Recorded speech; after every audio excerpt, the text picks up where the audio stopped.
On our regular, is this a regular or irregular? No, I think this is Public regular. hearing. Our regular school board meeting for EVIT tonight, June 27th. First item is we're going to have kind of a two-meeting thing, so we're going to have actually a budget hearing first, but we'll begin with our normal stuff here. So we'll ask Mr. Fleeton, would you like to? Sure. Lead the pledge? I pledge allegiance to the flag of the United States of America and to the republic for which it stands, one nation under God, indivisible, with liberty and justice for all.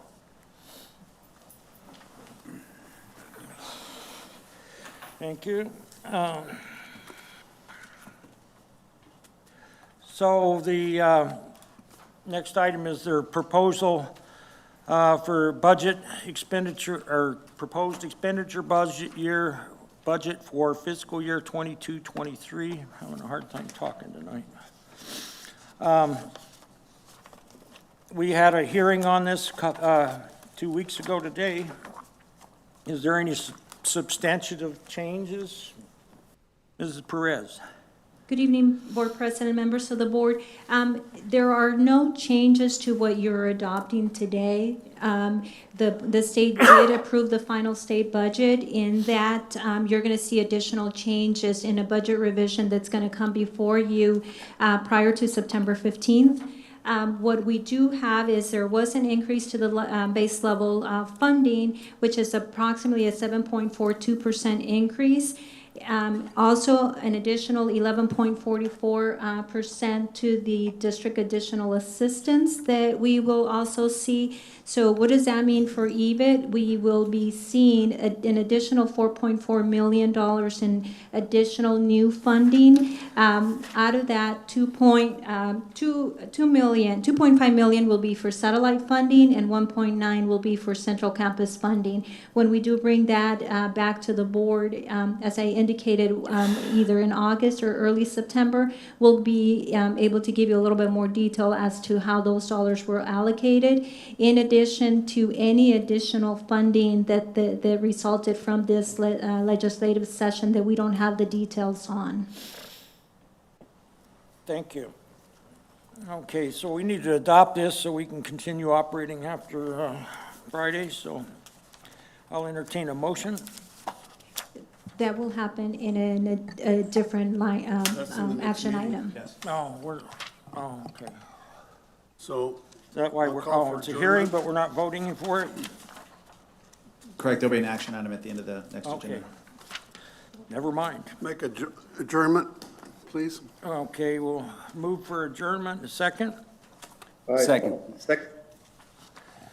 Okay. Would you mind taking the vote? Oh, sure, Sorry, didn't warn you. no worries. Mr. Fleetum? Aye. Mr. Covington? Aye. Mr. Lane? Aye. Luke is an aye. Mr. Hart? Aye. Mr. Hobson?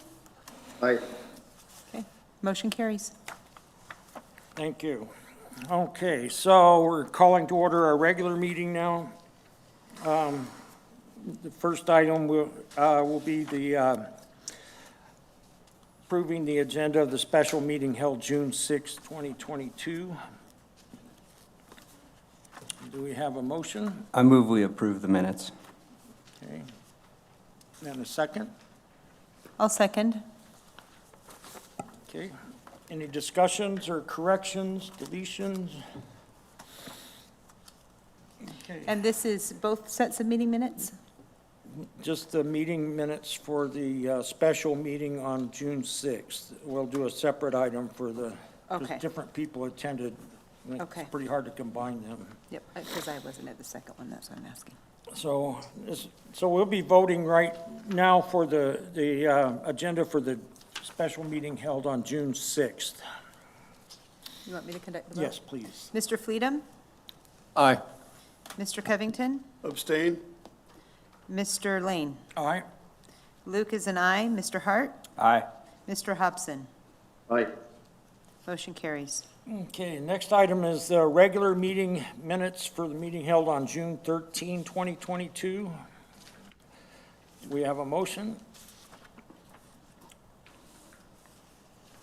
I'll move that we approve the meeting minutes. Okay,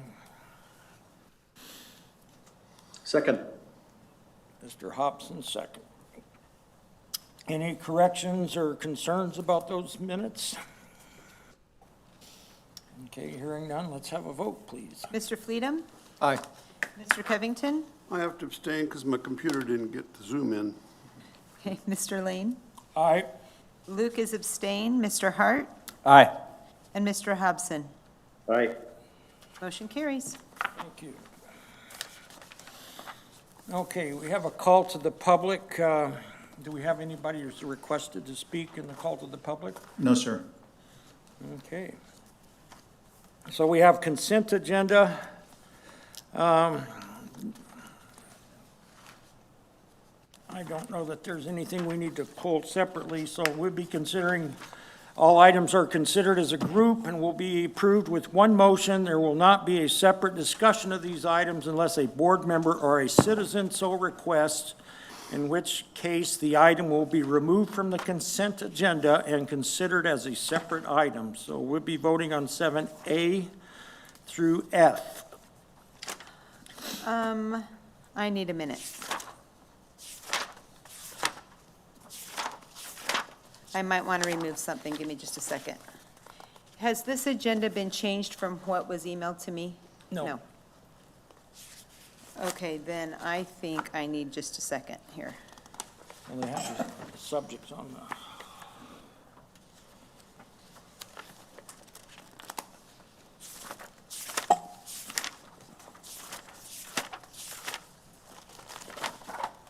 Just checking my comprehension, Mr. Ling, this isn't the personnel, right? This is just the No, consent. this is the item number 7 on the agenda, A through Okay. E. A through F. Okay, I'm just trying to find 7E. Is there documentation for 7E? Usually is contract renewals, yeah. Yep. That's in there. Got a lot of... Okay, I don't see any in my notebook, so I think I'm, I'm having a hard time finding things here.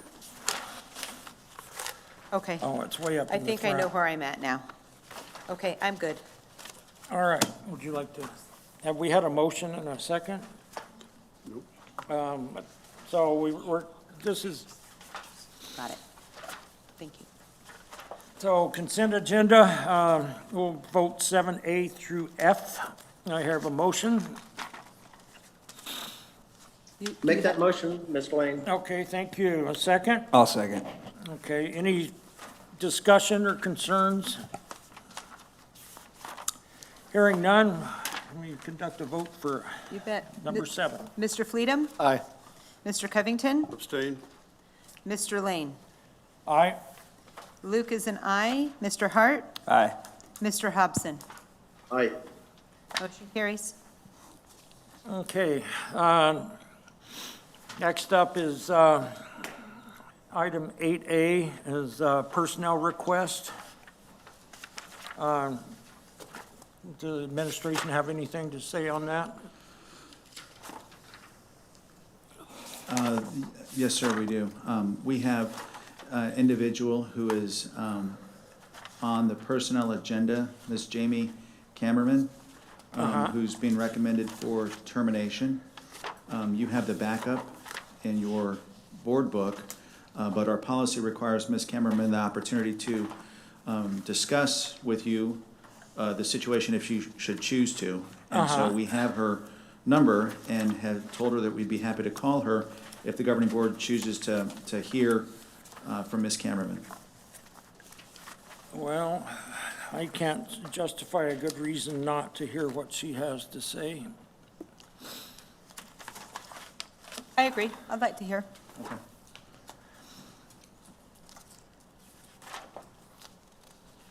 So I have a question, Mr. Chairman. Yes, Dr. Wilson, if Does Ms. Cameraman have any due process rights if the termination is made for cause of an at-will employee? No, our policy, as it relates to an at-will employee, is that there is no due process rights for if there is for cause or without cause. With for cause, our policy references the ability for the employee to engage with the board in a conversation if the governing board is wishing to, but they're not entitled to that opportunity. So she's not entitled to a due process hearing at which we would be the judicial part of that process. Is that what you're saying? Correct. Okay.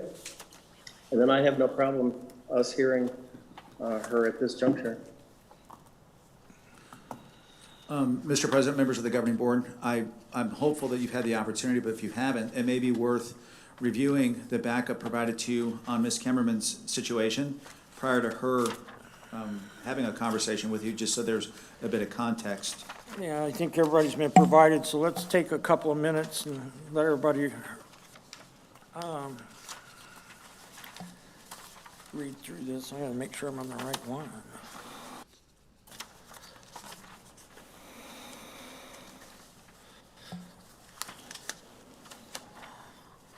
There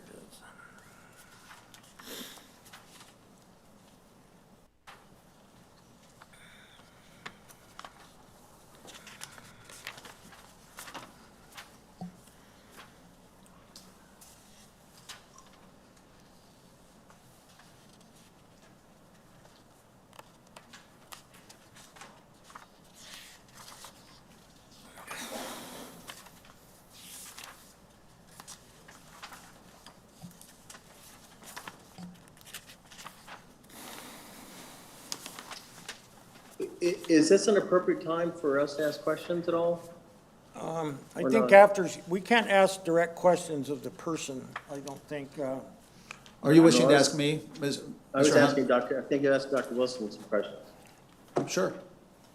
Yeah, if it's a good time, I don't want to Go right ahead. be, all righty.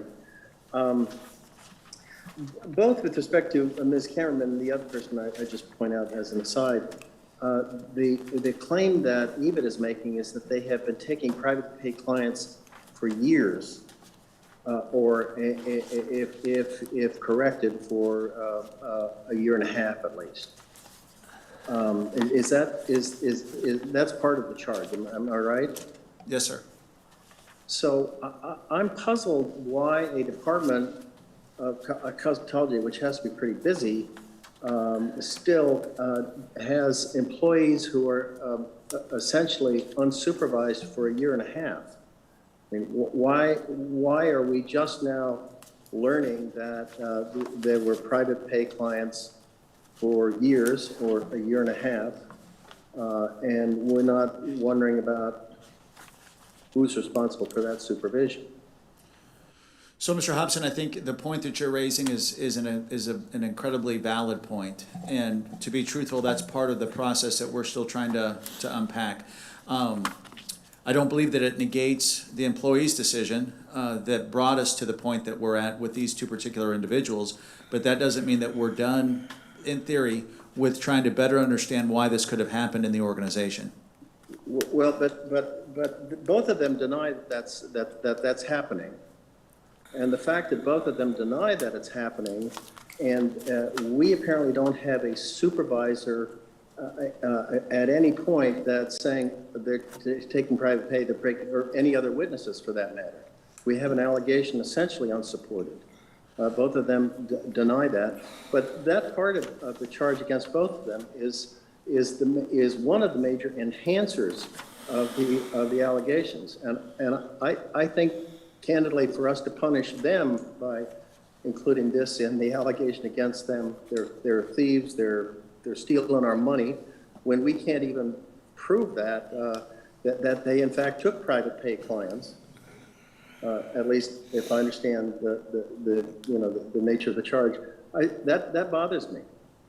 The next part is more problematic for me, because I think it shows a kind of even if you believe what they say, a kind of stupidity about the importance of being alert to what's going on with each of their students. So I'm not unhappy about saying that these folks should be terminated because they were apparently pretty darn insensitive to a really ill student. But people who make mistakes in their jobs every day get terminated without being terminated for cause. So as it relates to both of these ladies, I'll just say, but certainly as Ms. Cameraman, it seems to me, why aren't we just terminating them? As apparently both of them say that Ms. Court, told that, didn't say to them they were going to be let go for bad conduct or for cause, that EVIT is just going to go in another direction. Both of them said that. Do you know what Ms. Court in fact did say to them? Did we record that? Ms. Thompson, my understanding is that Ms. Cork did say that to them, and subsequent to that is when we discovered these additional allegations. The information comes from students and the employee who was the receptionist in adult cosmetology, who reported that she regularly saw clients go in, get services, and leave without signing in and without paying EVIT. And we have screenshots of her Venmo account showing the transactions, depositing money into her Venmo account on days that she was working for the district, and would show the amounts, and the notations in each of them is like color job, haircut. So she was receiving money through Venmo while she was an employee of EVIT. How did we come to have that? Because you can just look up somebody's Venmo account and we'll show the transactions, unless they block it or something. So that's there. And while they were doing that, the students said that the instructors were unapproachable, that they were dealing with private clients, which left the students unsupervised, which is a violation of the Cosmetology Board rules. So in addition to the termination, there are going to be reports to the Cosmetology Board about both of their conducts because of the information we have. So Ms. Cameron reports, however, Mr. Kilble, that this was a period of time when the campuses were being, so I guess the department was being moved. Is that correct? They moved the adult education from building 1 to building 16? 14? 16. Yeah, the interesting part about that is it's not something that they should have been doing during class time. Well, yeah. Well, who's making the decision to be doing that moving? I assume the instructors did. I don't know the answer to that. I assume it was the instructors. Would it be Ms. Cameron who's saying, oh, I think we're going to move the department now? It would not be Ms. Cameron making that decision. What? It would not be Ms. Cameron making that decision. So as it relates to moving the department involving students, that's not something she's responsible for. But it sounds like it happened, right? Correct, and even if it was not her decision, it's still her responsibility to be supervising those students during that time. And are you disciplining the person who made that decision, Mr. Gilbert, or is it just Ms. Cameron up here? Discipline decisions are above my pay grade. I only advise people about discipline decisions, and I don't know the answer. I believe the investigation is ongoing, as is the investigation as to who is responsible for making sure they weren't taking paid clients. Did either of these women have any prior discipline, by the way? I'm sorry, say that again? Did either of these women have prior discipline? One of them reports that they didn't have any prior discipline. Did either of them have prior discipline? Not to my knowledge, no. And by the way, is it years or just year and a half? Year and 3/4? They both have been here for different periods of time. I believe one has been here for 2 years and one for a year and a half or something in that about. Yeah. I fully understand these ladies being let go. It just bugs me, given how deficient we have been in critical respects, why we're letting them go and saying, and it's for cause, which is going to make it much more difficult for them to get down the road for other jobs. I do understand making a report to the cosmetology department if that's the decision of the administration. I'm not sure that the board has to do that. I mean, it seems to be a little heavy-handed. I commend the district, excuse me for pushing that a little bit. I commend the district for what sounds like pretty carefully done investigations. Can I ask a question? I don't know if, Mr. Lean mentioned that when Ms. Cameron calls in, we will not be allowed to interact with her, or we will? Under the district policy, he has the opportunity to address the board. But typically, when the public addresses the board, we don't respond, we just listen. So is that something so we cannot interact with her? That would be my understanding, correct? Okay. So then I am curious a little bit more about this in preparation. I was hoping to address these questions to Ms. Cameron, but is it Cameron or Cameraman? Cameraman. Cameraman, my apologies. I am just curious to Mr. Hobson's point about how this could have been going on for so long and us not knowing about this until now. That's either someone was not trained on the regulations, or they knew the regulations and decided to not heed the regulations, or, and this is my bigger concern, that there might be a culture that these types of activities are okay to do, I guess. Those are the only three reasons, because I'm sure that these are thinking people, right? I mean, at some point, we interviewed them and hired them, and they earned our trust and respect, right?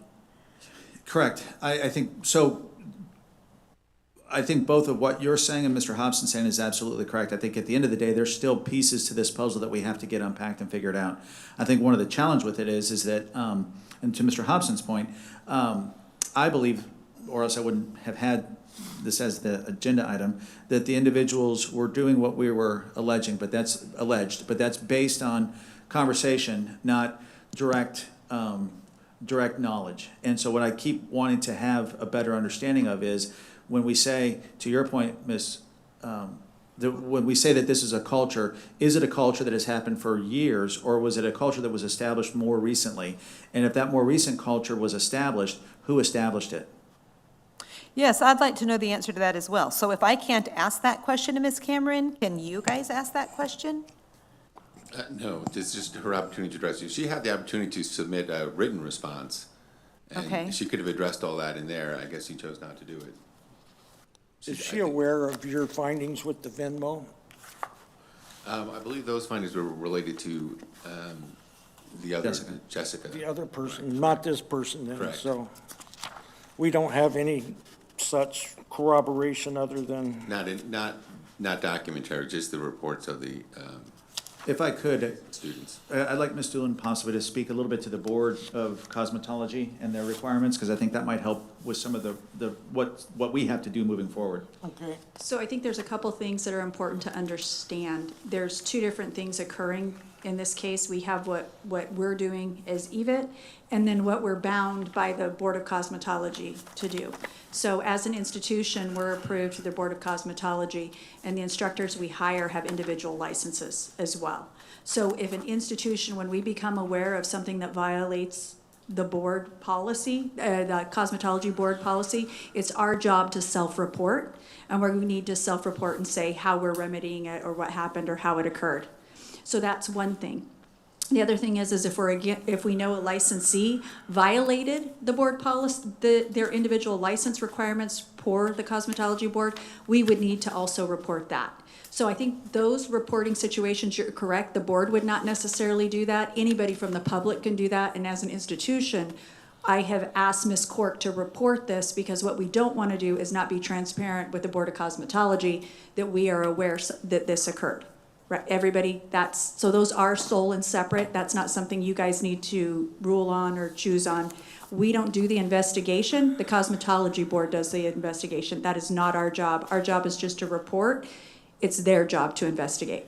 So they'll investigate that piece. The other part to your question, Ms. Luke, is around the regs, the regulations. There are specific regulations regarding the cosmetology board and getting haircuts. So the idea is the instructor is here to instruct students, not do individual care on clients, which means that they should only be having their own clients come in or someone come in as a model.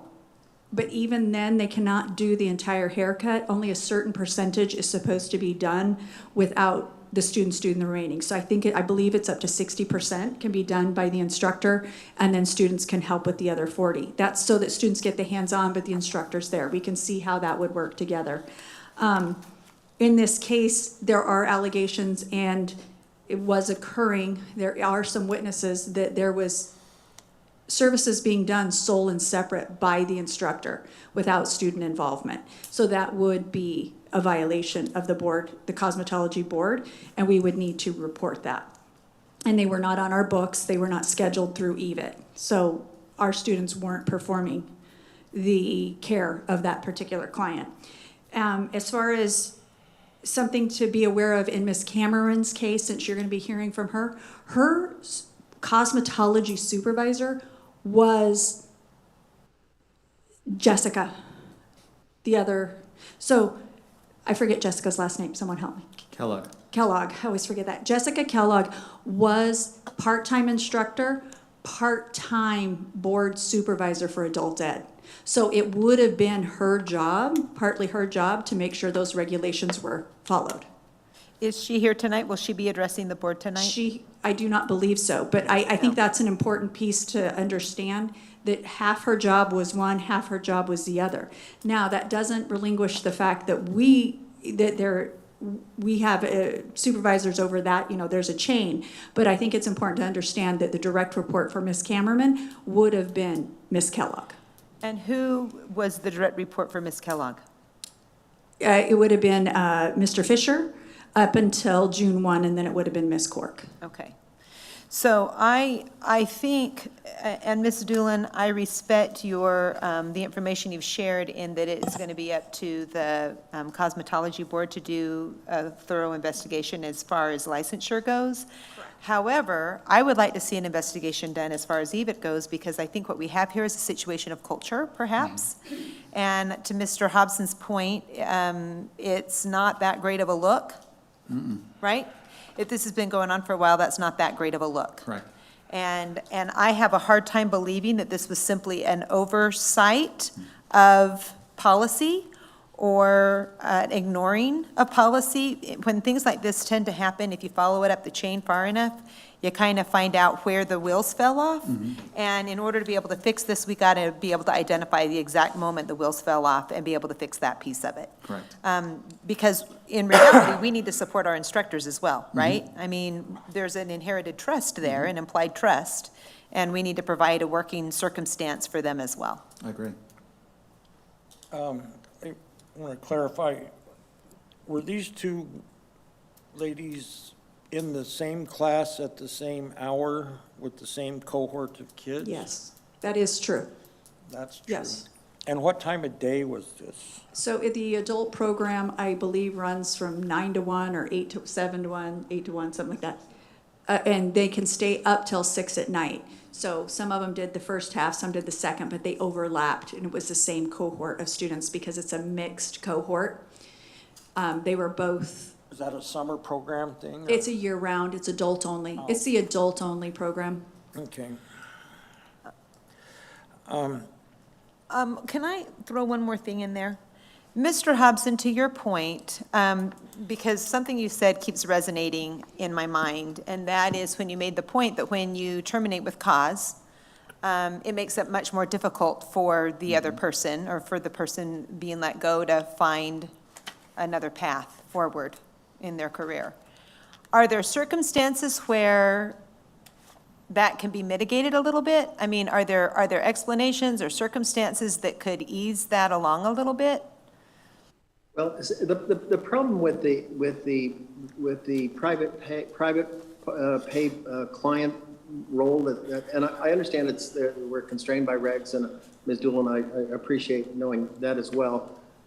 But I guess my problem is, given our own sort of shortcomings, however they were in that process, for us to tag these folks with for-cause determinations, when we can just tell them, you know, you're out of here tomorrow.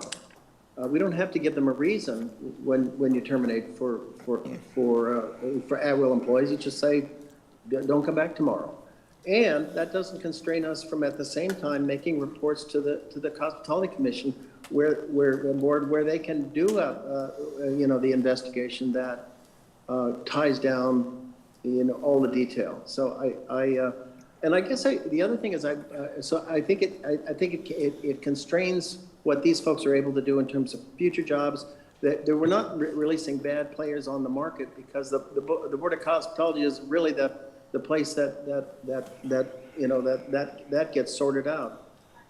And I as the first point, I'm a little uncomfortable calling somebody a thief, given how troublesome our own part in that was. So that's the other part of it. So yeah, so I don't know why we just don't terminate them and say you guys are gone, and we can make the reports that we have to make, by Ms. Doolin and Dr. Wilson, to the Cosmetology Board.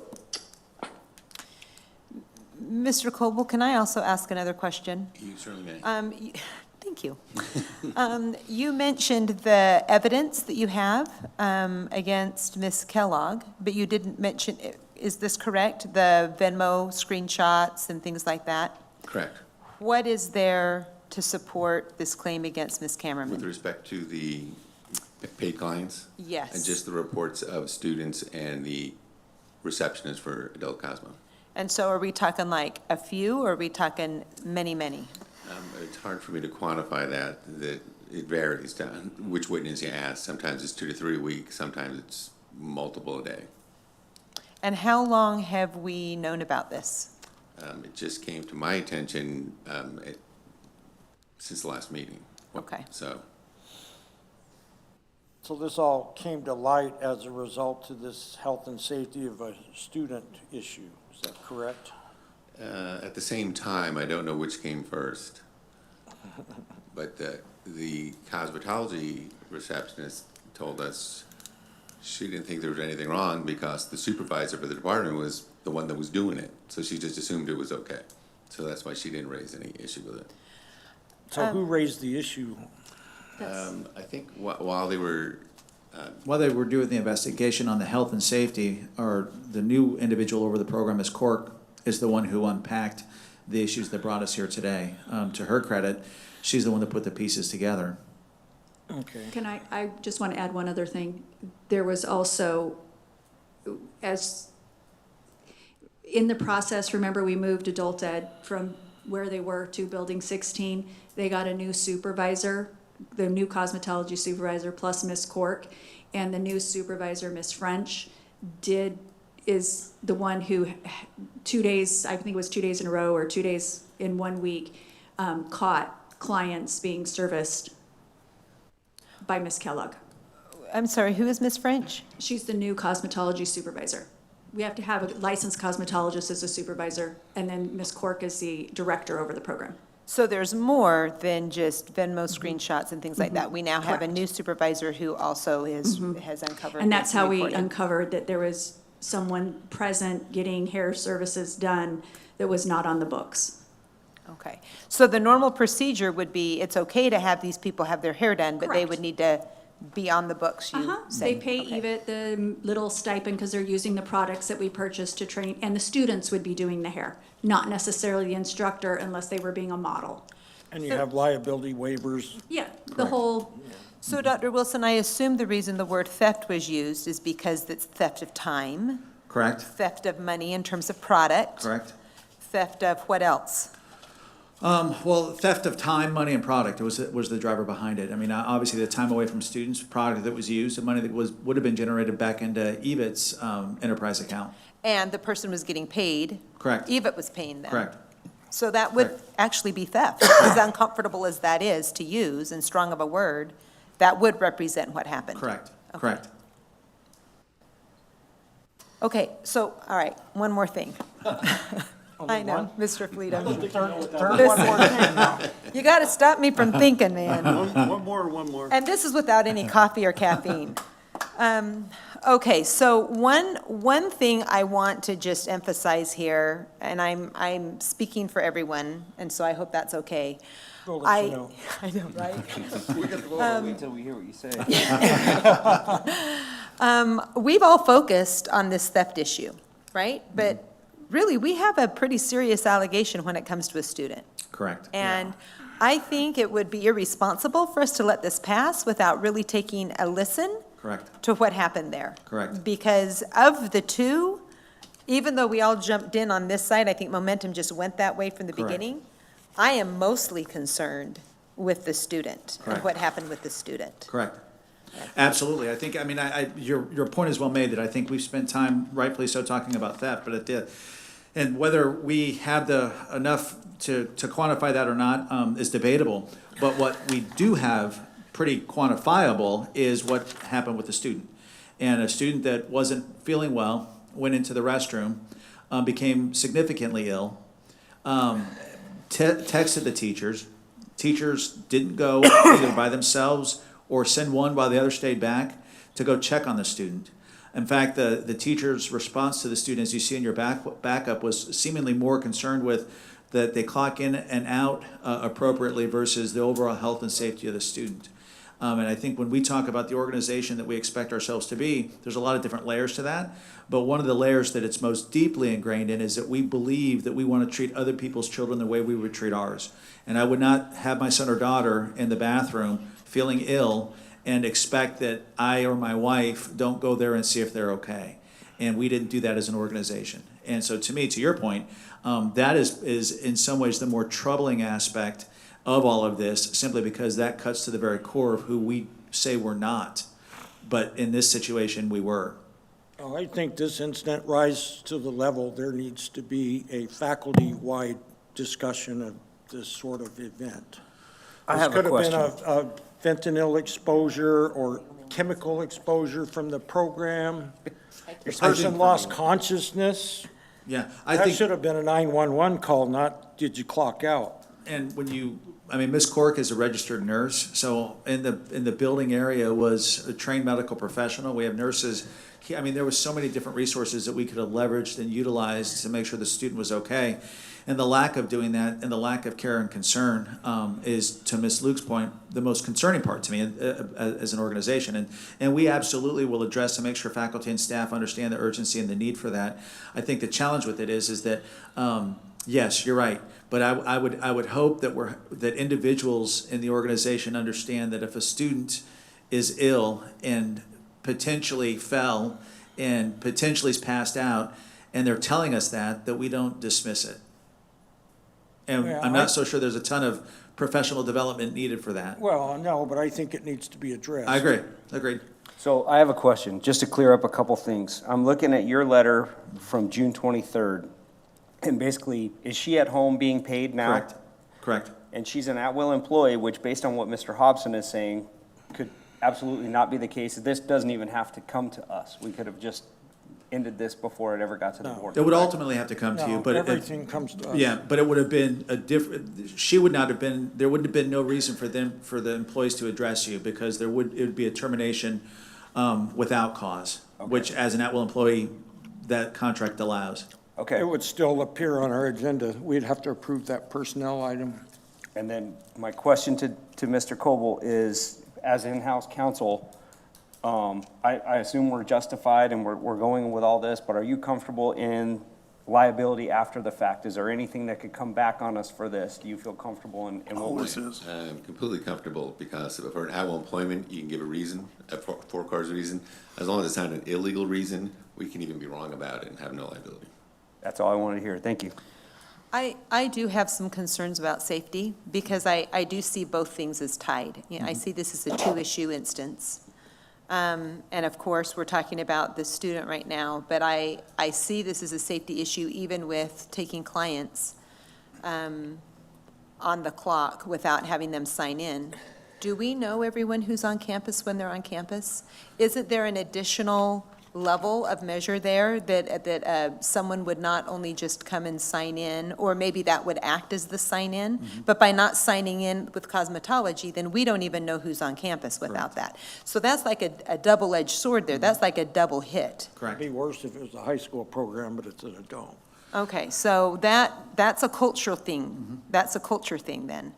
And then the other thing that was troubling in one of their responses, and I believe it was Ms. Kellogg's response, she mentioned in her explanation as far as when they were moving and changing rooms and moving buildings, that the students were told they could have friends and family in because that would give them more freedom. So what does that mean? Correct. I'd like to know what that meant, that having friends and family gives more freedom to the student. Right. Can anyone unpack that for me? So I can't unpack it for you today, but I can unpack it for you the next time we come back. Because to your point earlier, I think also to Mr. Hobson's point, there's more to this than what is here tonight. You know, did we have employees that were behaving in such a way that's not conducive to who we expect ourselves to be, but that was whether overtly or inadvertently allowed and sanctioned by administration? Because if that's the case, to Mr. Hobson's point, then we have other issues that we need to deal with, right? And is there an overall culture within the organization of apathy in which we're not being diligent in making sure that we have individuals and systems in place that allow us to have assurances of who's on our campus, what they're doing, and why they're doing it? And to your answer, to answer your question, there are areas within the organization in which that's exactly the case. The system is not what it needs to be.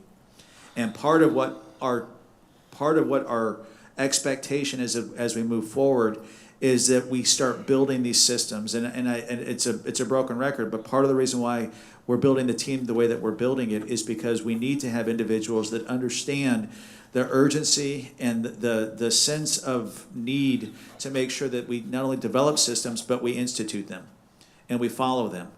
And there's quite a bit, there's a portion of the organization, I believe, that doesn't do that and isn't that way yet.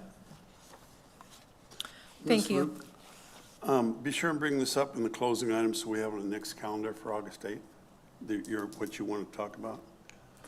About I've talked about so many things, Mr. Covington. This is just the last item. How are you going The last to item. ground me to the last item? Well, we are safeties, I mean, Mr. Hart's asked for safety to be on the agenda, and we're gonna bring that back. But I So think, addressing the culture, right? That's what, the Yeah, culture addressing of the signing in and proper protocol for And taking we need to do clients that and in the closing items, in the closing items, okay. item 12, yeah. All right, and if I forget, you bring it up too. Okay, Let's let's invite Mr. this. Lane, Mr. Lane, I have one further question, I'm sorry. Can I ask Dr. Wilson one final thing? If we were just to non-renew these folks, and this may be a question for Mr. Kilble as well, if we were just to non-renew these folks, we still have every right to give them a negative reference on a reference check, right? I mean, if we say not for cause, we can still give them a negative reference on a reference check, correct? That is, well, technically, we would not be non-renewing them because they don't have any due process rights or tenure, so. Correct, but. They'll just be but- terminated. We terminate these people because they were, not doing good work for us. We would not rehire them. We don't think they were good employees. We could say all that without any real consequence. Am I right about that? I would have to defer to Ms. Doolin as to whether the Cosmetology Board would approve of us just non-renewing people who have been violating their regulations. I think we have an obligation to make it known that we knew about it. I mean, we're going to self-report, but I think if we don't act on the issues that we're raising with the Cosmetology Board, I think that's a bad look for us. That would be correct. But why can't that be done by you rather than by the board? Does it have to be done by the board? The report to the Cosmetology Board? Sure. No, that doesn't have to be done by the board. That won't be done by the board. Why does Ms. Doolin do that and Dr. Wilson do that? It's already being done. Ms. Cork is doing it because she's the director over that program. She is gonna make the self-report to the board, but I think the key factor is when because our institution is approved to offer cosmetology. So we're gonna self-report that we had a board violation. If we don't show we did something I got you. to show that we handled it and that we're putting things in place to make sure it doesn't happen again, then us as an institution could be sanctioned, put on probation, those types of things. I Versus, get we you. saw this, we fixed it, this is what we did. Yeah, yeah, I understand, of course. Sorry, thank you. Mr. Explain Lane? it to me. I assume you want to call her at this time? Yeah, that's what Can we I was remind her getting it's to. only 3 minutes that she gets to talk? Because that's the normal time that we usually have for people. Would that apply in this instance? It's that only applies 2 for- minutes for a call to the public, but this technically isn't Yeah. a call to the public. This is her right to address the board under the board policy. So I would not, So there's no time limit? I would let her go until she runs out of steam. I think, How Unless long it has gets to the she, excessive how long level. has she worked here, Dr. Wilson? I don't, 2 years? I want to say 2 years. About 2 years? Okay. So, right, let's wait, get- wait, hold on, can I ask a question, just checking for my clarification? So she can get on and rail as long as she wants, and these individuals can't ask any questions until she runs out of steam? Well, we can't, It's just we an should not ask any I questions. understand that, but I don't think it precludes Well, you we from could- having a time limit. I don't think that she correct. can I sit there. think if she starts We- rambling on for too long, you can cut Let's, her off. let's Okay. just to give her 10 minutes. Okay. Okay, but time out for just a second. If there are rules about right to speak, right, the RTS, and those rules are 3 minutes, and we cannot interact, or 2 minutes, and we cannot interact, then if we're waiving the 2 minutes, why are we not waiving the part about us interacting? Because I'm very curious. I have some questions I'd like to ask her, if she's willing to answer them. The board policy gives her an opportunity to address you. It's not really, doesn't provide for discussion, and it's at your discretion. You don't even have to let her speak. But is it at our discretion to interact? No. I do. Why is that not at our discretion, if it's not an RTS issue? All we can do is hear their guff and not answer to Where them. does it say that? In generally speaking, in calls to the public, we're not allowed to interrupt. But did we interact. just hear that this is not a call to the public? That is correct. That's why the time limit doesn't apply. So this is not a call to the public, so those rules go out the window. Correct. So I can interact then? That's a It's close. slippery slope. I don't think the policy doesn't actually say that. The policy says it's her opportunity to address the board. It doesn't say to interact with the board, to have a discussion with the board. It just says to address. It's sort of like an oral argument. You're just you going to make your interact with pitch, her and pitch to the judge and then litigated. sit down. If what? If it goes to litigation, then you could find yourself in I'll a blame you. deposition. Hey, you're the I board chair. appreciate that. You're the board chair. You got to control your people. Yeah, Good luck. yeah. Control. You That's can what it's see, all I'm about. chomping at the bit here because all I have is questions, questions, Yes, questions, I questions, understand. and I feel like she's the only person who can give me those questions. So I feel like this puzzle has been brought to me. We have learned some things that have come to light. I think I'm onto something here. I feel like she's the only one that can provide me with those answers, and now my hands are tied and I can listen to her, but she can't interact with me. Can we ask her if she would like to interact? I'm sure she would, but that doesn't change whether you're allowed to or not. All right. You're the attorney. All right, can we get this person on the phone, please? If she doesn't answer, bring please don't answer. She very possibly may be watching on our broadcast too, Okay. in which case we'll ask her to turn down her computer or My TV. mic's off now. So while we're, oh, sorry.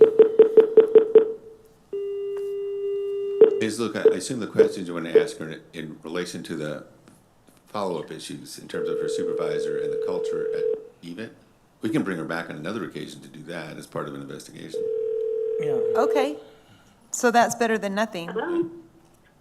Hello, is this Mrs. Kammerman?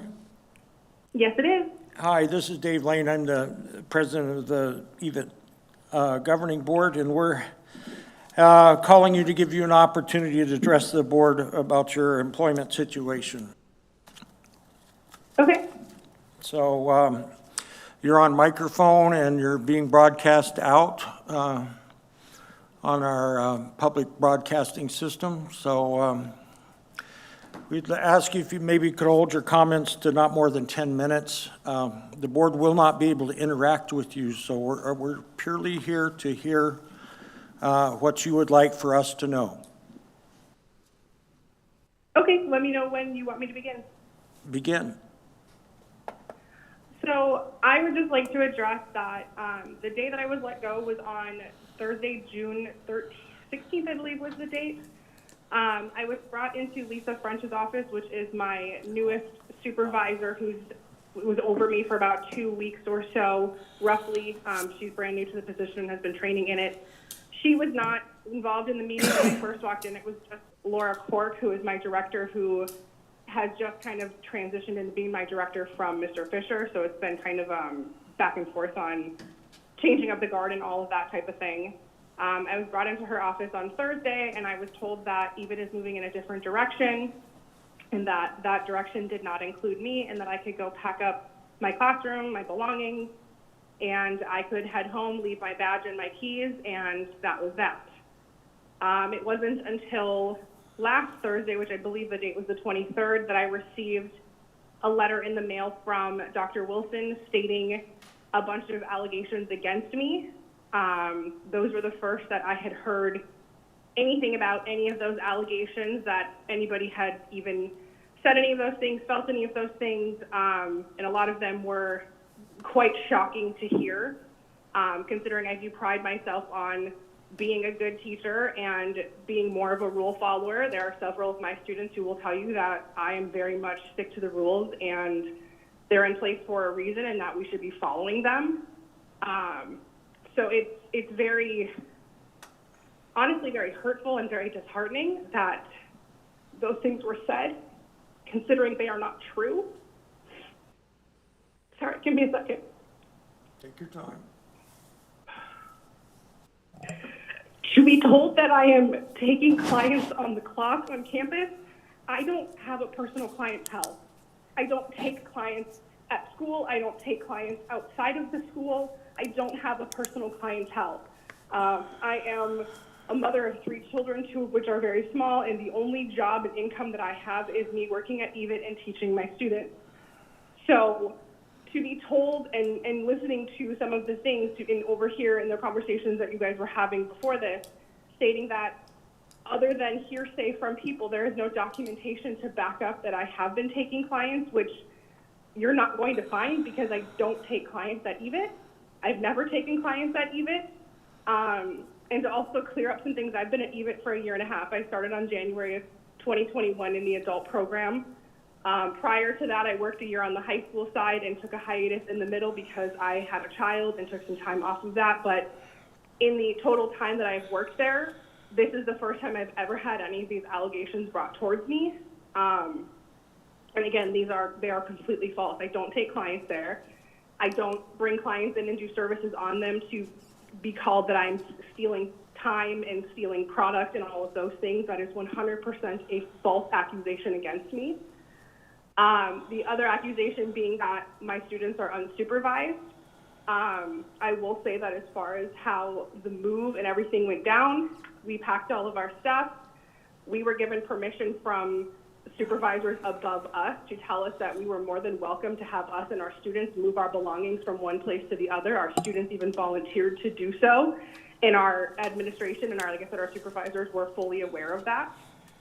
They watched us do it. We even let them know what the plan was in the coming weeks so that they knew how our salon was going to function, how our students were going to function. They were all very much aware of that, and we were never told that that was not okay or allowed. So our students came in, they helped us box everything up, they helped us bring all of our items over to the other area.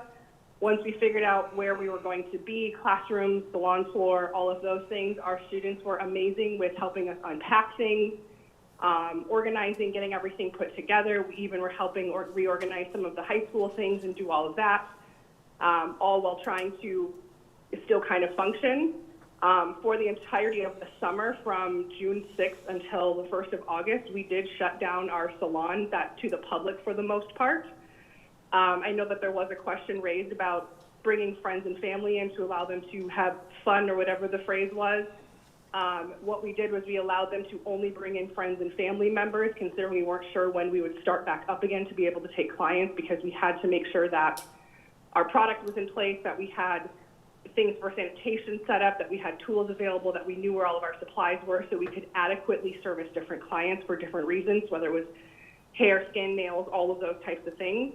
So our students were only allowed to bring in friends and family members, because then if we had to cancel appointments or change days that they could take them or services that they could take them. It was much easier than trying to call a bunch of clients back and reschedule and do all of those types of things. That is where the friends and family came from. And again, both of my direct supervisor, Ms. French, and my director, Laura Cork, knew that. I had emails that pertain to that. Unfortunately, I can no longer get into my email to be able to provide that documentation to you. But they were both aware that they were doing that. That was approved for us to be able to do that, and nobody had an issue with that. The clients coming in were still required to sign in on our forms that they signed in on. They were still required to get tickets for every single client. An instructor has to sign off at the beginning and at the end of every single service. They had to get color through us, product through us. We had to check their colors. We checked in on them throughout the time. Obviously, with moving around and doing all those things, we were continuously bouncing from area to check on our students, make sure anybody that was unpacking had, knew where to put stuff, and we checked on them. Anybody that was on the salon floor, we were checking in on. I mean, I could literally tell you every single day which student had which clients and what services they performed on them, and I could probably tell you what color they used on them for the toner, because we were involved in this. So the allegations from my supervisors, who Ms. Cork is not even positioned in the same building as us. She's in building 14, we are in building 16, and she was not in our building terribly often. And Ms. French, like I said, was new and was very much aware that we were moving and that you couldn't just stand in one spot and stare at somebody because there were a lot of things going on. So they still were supervised, but we had to make sure we were checking on all of our students at any given point to make sure that they were on task and doing the things that they were supposed to do. So to have these allegations made against me is incredibly upsetting. And then the one pertaining to my student that was sick and went home, looking at the paper that you guys were sent, yeah, it sounds terrible on paper. And I won't say that it doesn't, but it is not the entire context of that. This was something that the student had this happen prior to that. She had explained to me that she got migraines and sometimes got sick. She usually checked in with me. I had a student that was checking on her because she was in there, and unfortunately the smell of throat makes me very nauseous, which I know is a terrible thing, but I made sure that she was checked on. The reason I messaged her is because this is a continuing occurrence, and so I was just making her aware of, hey, once you're able to compose yourself, make sure we clock out and get home and get some rest. It was never brought to my attention or even made to seem in any way that the student was close to passing out. It was never something where anybody witnessed her being carried out. Neither of my front desk receptionists reported that to me. Neither of them reported that the student was in that bad of shape. So again, those things that came out afterward were incredibly exaggerated because those were never things that were brought to my attention. I tend to pride myself, and again, if any of my other students were asked about this, they would definitely be able to relay the same thing to you, that I am a very caring instructor, that I care immensely about my students. This same student had other issues that her and I have worked through together. I had what I assumed was a close relationship to her on a professional level as far as being able to help her. She would come to me if she needed help with anything. She knew that she could talk to me about things. So this is honestly an incredibly shocking allegation to be made against me, to say that I didn't care about the well-being of my students. I work 10-hour days with small children at home, and I still loved coming to work because of the students that I got to work with. I loved showing up every day and teaching them what I knew. I used to call them my children in the nicest way possible. I used to say not to demean you or make you feel any type of way, but I consider you guys my children. I care about you. I want you to go out and be successful, and I want what's best for you. So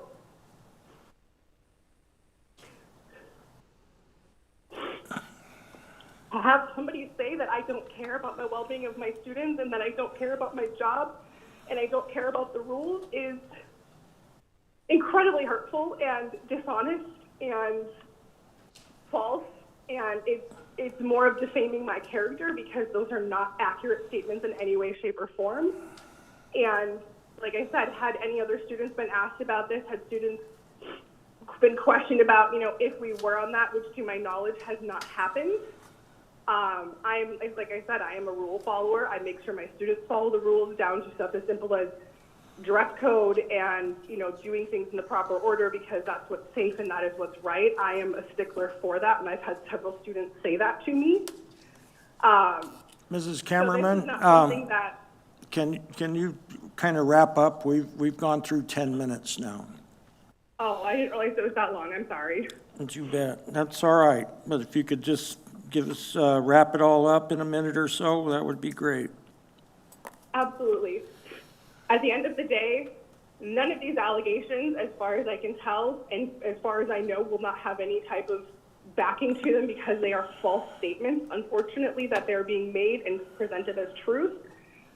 So I just want to make that aware that I am not okay with this recommendation that is going through because these statements are incorrect, completely taken out of context, or completely false, and I want that to be known. Okay. Thank you, Mrs. Cameraman. We're going to continue with our meeting. Thank you for your input. Okay, thank you.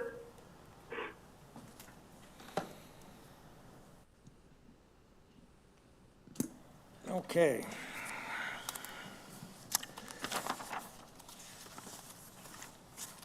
So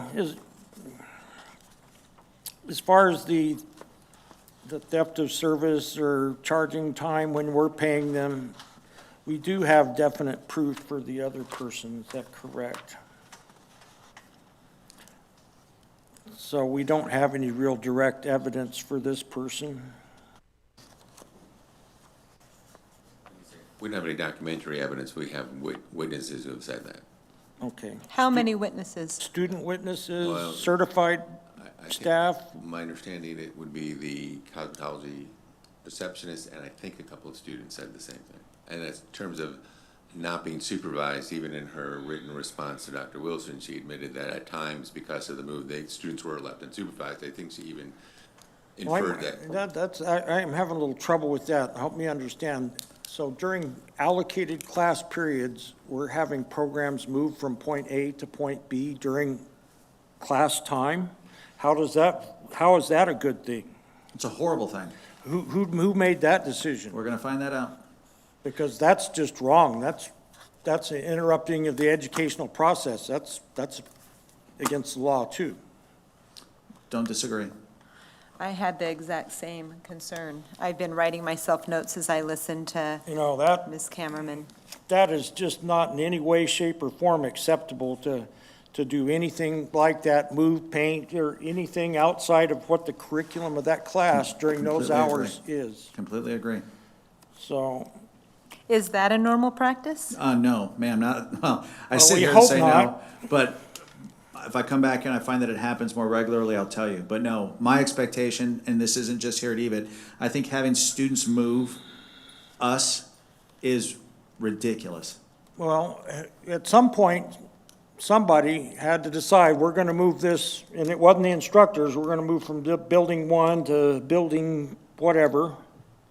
And what resources were allocated to make that happen, Yeah, and when? agreed. So, Dr. Wilson, if I can just make one last point, and I promise this is my last point. Don't make promises. For now, I promise it. I reserve the right to change my mind, but for right now, I promise this. Yes. So I feel like this is a culture of it's not that bad. I feel like it's not that big of a deal. It's not that big of a deal culture. It's not that big of a deal if we have the students move. It's a few hours. What does it matter? It's not that big of a deal if we don't have someone sign in. It's not that big of a deal.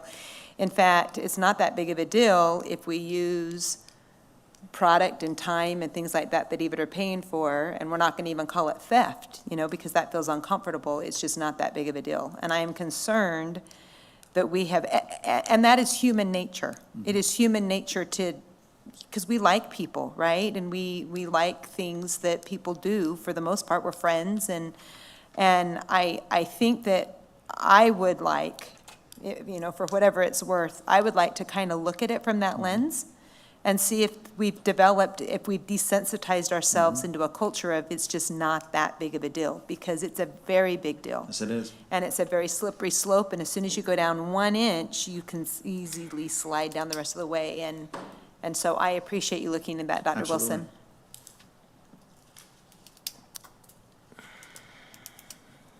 Okay, see there, I'm done. Okay, thank you. Quick, move on.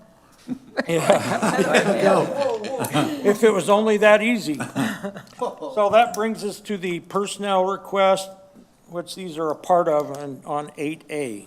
So we'll need to entertain a motion, a second, and then we'll have a vote. I guess the option would be to withdraw a person from that consideration if a person so desired. And that list of people's in the documentation under, let me find it here. 8A, I believe. Is that in this big sheet here? Yeah. It's on this personnel, this long sheet that's folded up in there. This is what we're voting, this here. That's item A, agenda item A, so. Mr. Coble, you mentioned the opportunity possibly, if she was so willing, to bring one or both of these individuals back for another discussion where we could actually interact with them, We can ask. but they We likely can't won't. compel They're them, not- right. Okay. But at that point, It's just uncomfortable because I feel like I am voting on a termination of someone where I don't feel like I've gotten to the bottom of anything yet because I wasn't really allowed to ask any questions or interact. And that is frustrating for me, and I am certain it's frustrating for Mrs. Camerman. I understand that. And you And- could, I mean, if you wanted to. we it's not- could pull these two names off of this agenda. You could vote, you could change the reasons for the termination. It's still, so for example, I know you're uncomfortable with the bathroom situation with respect to Ms. Cameron, but you might not be so confident in or other allegations. So you could terminate just for that reason and leave the other one off, or you could do both or neither. Or just leave no- it as or a- no- Or a no cause. For no cause. That's all within your discretion. And what are the unintended consequences of that? The unintended, what Ms. Doolin alluded to in terms of when we make the report to the Cosmetology Board, if we haven't taken appropriate Okay. remedies, then that would be bad. Okay, so that's But we probably, could still make that report. And we don't necessarily have to color that record. So, I think let's take these, I'm gonna, I think if you do that, then we're not being that transparent. well, not If necessarily. we're going to terminate for not cause and then continue to report things to the Cosmetology Board, then I'm feeling like there might be a little bit of not transparency there. I will help you all out. You could do that. The report to the Cosmetology Board would be, remember, when we report to the Cosmetology Board, we're reporting allegations. It's not our job to investigate. It's their job to investigate. So it would be that we believe this has happened. We're going to give them the documentation, the interviews or whatever, any supporting evidence we have, we'll do it in our report to the board. They will have all of that access. They will conduct their own investigation as far as the individual license and as far as our institutional approval. The key for us is not the individual license. I want you guys to put that aside. It's No. keeping the institution safe. So as far as keeping the institution safe, the fact that they are no longer with us when we discovered this and we made this report, they were terminated, whether it was for cause or without cause, would still be okay.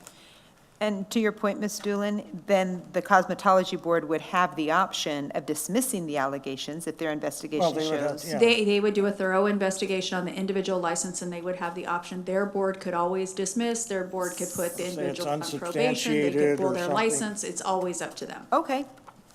So just the fact that we Let's can do get- this, I'm gonna move that we remove these two names, Mrs. Jessica Kellogg and Jaime, No, or what- Jamie? Jamie Camerman. What is the purpose of doing that? Because we can't do different things with one vote. Right, why are we doing something different with them? Well, Ms. Doolin on just here, it's explained- for termination with cause. But Ms. Doolin just explained that just if we terminate with cause, that does not do anything to their license. That's up to the Cosmetology Board to Right. do that. So our job is to protect the institution. And by So- terminating them, I think we've Right. done all we can to terminate. Right, so why would we remove them from this when it says next to them for termination? If our job is to protect the board, why would we remove them from But this? you could leave them on with termination, you could change it from termination without cause or termination with cause. I assume that's what you were suggesting, Mr. Yeah. Lane. Yeah, we're not gonna not terminate them. We're just gonna change the reason for termination from cause to just, they're at will, we can dismiss them for no Yeah, As cause. a Because on this termination, paper, but since that's the recommendation, though, we need to pull those and do that separately? or- Correct, you make a separate motion on those two, for Right, termination that's for what I no thought. cause. but it So- says on so- here just recommending termination. But that's not what the background documents support, though, Okay. or I have a the exhibits. Mr. Lane? Yes, So apropos of that question that Mr. Kill was just answered, can we terminate without designating the basis for it? That we it's certainly just at can, will? but we have to, this action, but- we have to but- remove those names and do them separately. Each of them separately, but the question is, can we reserve the for cause part or not for cause part to the conclusion of the investigation that you indicate? So we're not taking out the little guys until we know everybody, who all the players were. You see what I mean? Well, So I- the let me- other option is not to terminate them, leave them on leave until we can, No, until So- we. I want to terminate them because they're at will. Yeah, They're gone. So my recommendation, and please, I don't know as much as everybody else does, my recommendation is that the individuals be terminated without cause, and that we report to the Board of Cosmetology our findings, and it's up to them to do the investigation to determine whether it's with cause or not with cause. I think to Mr. Hobson's point, there are some issues in terms of the narrative. I believe we're accurate, but my belief isn't enough. I think there needs to be more substantialness to it. At the end of the day, the individuals, I believe, it's in the best interest of the organization to have the individuals, for us to move on from the individuals. And I think we get that point either with cause or without cause. We do. And the big thing for me right now is the student safety aspect. That was a deal breaker for me.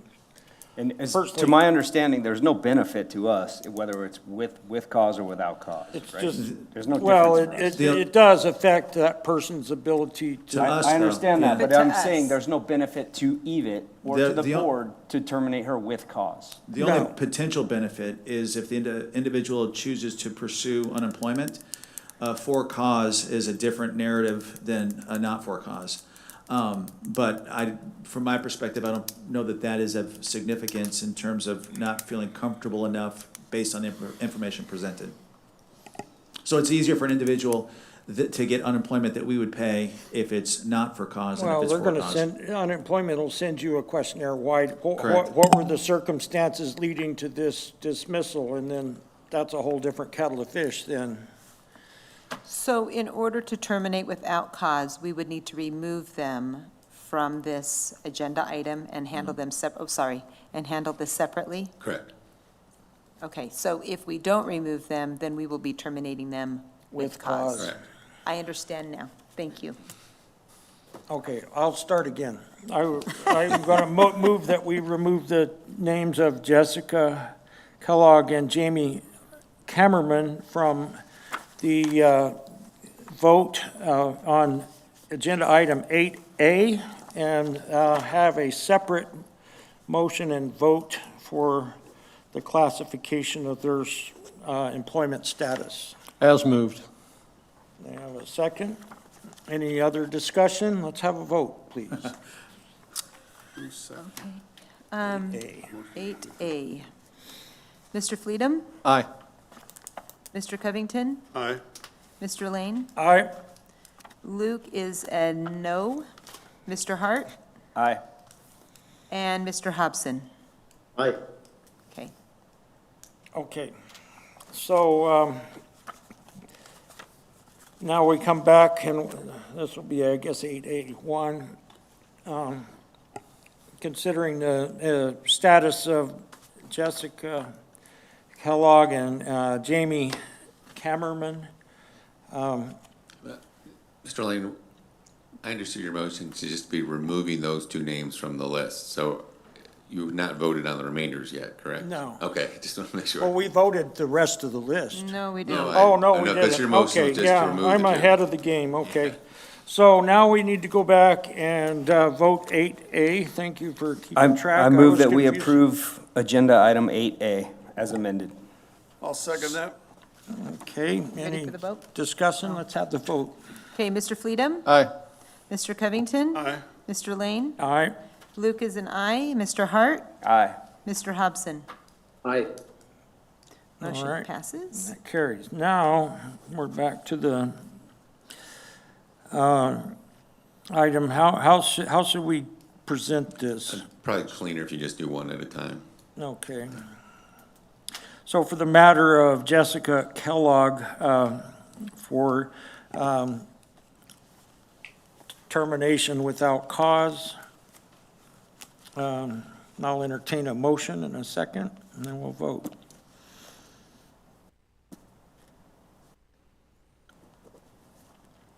So I guess I'll make that motion.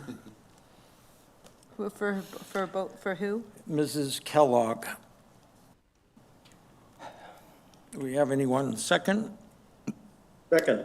Okay, Mr. Hobson. Can we have a vote for Mrs. Kellogg, please? Mr. Fleetum? No. Mr. Covington? Aye. Mr. Lane? Aye. Luke is yes. Mr. Hart? Aye. Mr. Hobson? Aye. Thank you. Regarding Jamie Kammerman, Oh, excuse me. I need to readdress my vote on Ms. Kellogg. okay, Okay. Aye. he's changed his vote to an aye. Okay, I got it down.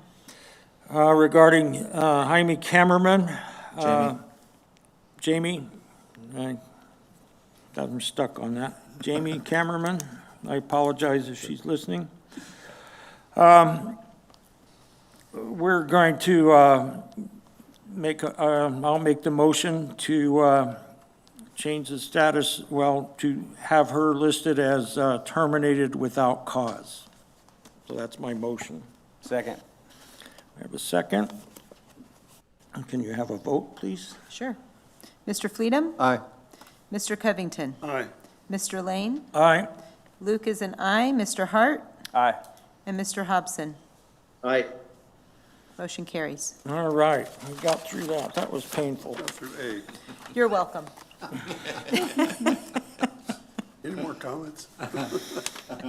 No, we're not done yet, Wait till we though. get to the closing remarks. I've been keeping notes. Okay, that brings us to item 8B, new hire of instructional staff contingent upon receipt of CTE teaching certificate and IVP fingerprint clearance card. I so moved to make the motion, just what you said. Okay, have a second? Second. Okay, any discussion? Hearing none, can we have a vote, please? I just have one question for Dr. Wilson, of course. Is there anything significant that we need to know about this section other than normal? Nothing? Correct. There's nothing special that we Correct. missed? Okay. Correct. Okay, so you want me to conduct the vote? Yes, please. Okay, this is 8B. It is. Keep in my notes. Mr. Fleetum? Aye. Mr. Covington? Aye. Mr. Lane? Aye. Luke is an aye. Mr. Hart? Aye. Mr. Hobson? Aye. Motion carries. Okay, that brings us to 8C, which is job descriptions for new positions. Dr. Wilson. Mr. President, members of the governing board, both items C and D are new additions or requested new additions to our technology department. It's over the course of the years, I believe our technology department has been understaffed. I don't think as an organization we put the effort and the support behind technology that it needed to have and certainly doesn't have as we continue to scale the organization up. Specifically in two areas initially. One is going to be more on the LMS, the student management system. As we transition to much of our programming and lesson planning and curriculum delivery, grading, all through our LMS, we need to have an individual that can come in and work efficiently and effectively to make that opportunity as seamless as possible. And right now we have individuals that have knowledge, but they're kind of patchworking it together, not because they can't, but because they have other responsibilities too. And then we also have the network engineer. Carlos has been the individual who's kind of had to play multiple hats, and one of those hats is the network engineer. And as our organization continues to grow, the need to have somebody who has the focus of that back end is becoming critically more important to us, not only to the user as the student, but also to the user as the employee. So there's two different positions that we're asking the governing board to approve here, so we can hire positions that haven't existed in the organization, but should have conceivably or arguably for quite some time, but most certainly will need to occur as we continue to scale the organization up. Mr. Wilson, do these technology persons, will they work all the campuses or just this campus? All the campus. All the campuses, yes, sir. I move that we Sorry, approve Dr. item 8C. Okay, I have a second. I'll second. Okay. Or the LMS, is that going to be Canvas? Yes, No other platforms? correct, Okay. correct. All righty, and what does that do to our current IT staff? Does that shake the tree a little bit, or the organization? I don't know what that staffing looks like, So other what- than the so- people I see here at the meetings from time to time. So, I mean, clearly it will add to it. I think, up until, I think, a year ago, we had 3 individuals in the IT, and now we have 4, and hopefully gonna be having more as we move forward. And so it certainly is gonna shake the numbers. But also what it will do is allow individuals to specialize more in roles and responsibilities. I think one of the things the organization has done historically is had individuals try to wear multiple hats, and that's okay in some cases. And especially if you're smaller and there's just a few hats, but as we start to grow. So what this will do is it will allow individuals who have 5 different things that they're responsible for to have 3 different things or 2 different things, but then individuals can come in and have direct responsibility, as an example for the LMS for Canvas, so that we're not having 4 or 5 people trying to build the shells out, 4 or 5 people during the instruction, we have one individual that becomes an expert. And we think that's far more efficient and far better of a usage of opportunity for our staff and students. Now, the LMS administrator, are they gonna be responsible for training teachers how to use So, Canvas, or what's that look like? Yeah, so they're gonna be a part of that responsibility. I mean, I think obviously, depends on who we have. We know that John and Mia and Sharon do an amazing job. Training teachers is different than just having the knowledge of what has to happen. And so if the individual has a background in that, absolutely, or if not, he or she can help prepare, prep, and work with John and Sharon and Mia as they work with the teachers to help teach them how to use the system. That's gonna be the steep hill to climb, right? It is, but it's gonna have to be, it absolutely is, but it's a hill we're gonna have to climb, because I think one of the things that we've talked about internally is that as we grow into becoming who we expect ourselves to be, going back to some comments with Ms. Luke, our systems have to be clearly defined, and we also have to be committed to making sure that we're adhering to them. And part of those systems are the usage of things like Canvas. Well, we can say that, but we have to give our teachers the skills and the tools necessary to do that. And so in there's that balance that we have to strike. Part of having somebody come in who's responsible for LMS is to help build out some of those shells in such a way that it lessens some of the burden on the teacher, to be truthful. Thank you. Any other questions, comments? Mrs. Call the vote. Luke, would you? Mr. Fleedham? Aye. Mr. Covington? Aye. Mr. Lane? Aye. Luke is an aye. Mr. Hart? Aye. Mr. Hobson?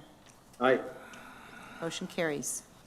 Okay, item. Mr. President, could I Yeah, Can I bring up we had individuals from the cosmetology program, students that were here to speak here to speak to the item.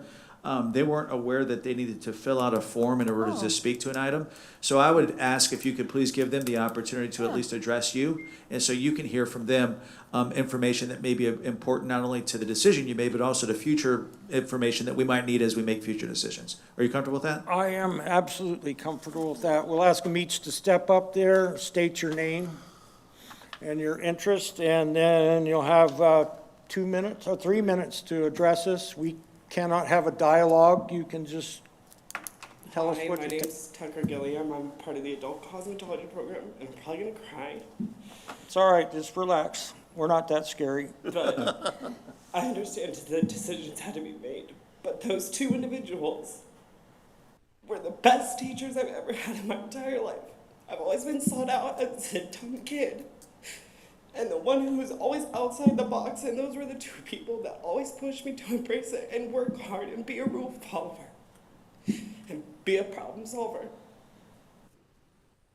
I love them both dearly, and I just wanted to let everybody know that they aren't bad teachers. Did they do some things that maybe they shouldn't have? Yeah, but they're amazing individuals and they're great teachers. They've done everything they can for all of us. And they're always willing to help, regardless if they're doing something or not. That's all I gotta say. Thank you. Thank you. I'm Natalie Snow, and I just second what Tucker said. They're great people, they're great teachers. Yes, we're all human, we make mistakes, but they are some of the best teachers that I've ever had. I've had great teachers, I had awful teachers, and they're the best teachers that I've ever had, and they're amazing people. Thank you. Appreciate you guys coming forward. You know, that people, the things we talk about affect people's lives just like you. And you, by you taking the initiative to come and share your thoughts means a lot. You may not always get the result, but at least you know that your voice has been heard. So we appreciate you coming out. I'm glad Mr. Fisher figured out what was going on because I was a little slow there, I guess. And But thank you guys for your time. all right, thank you for coming. Thanks for coming. All righty. So that brings us to 8D, I believe. Yes, sir. Placement and certification incentive for adult ed. Mrs. Perez, you're on the hook for this one. Yes, earlier in the school year, the board approved the 301 plan, which is additional compensation for our instructional staff. But within that plan, there's also a component that's a certification and placement incentive for all staff. The only item within that is that it only addressed those that work on the high school program. So this item is to bring this for approval so that the incentive for both the placement and the certification be expanded to include our adult education staff. Okay.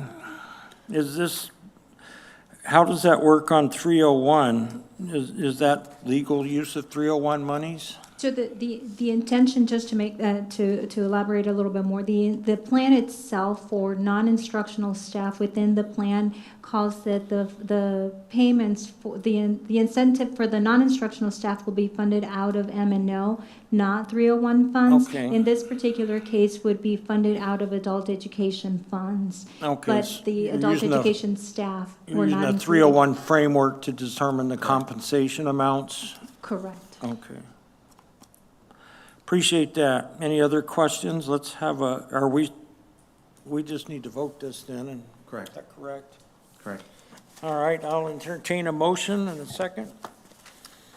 And if we have any So further moved. discussion, we can have that. So moved. Okay, second?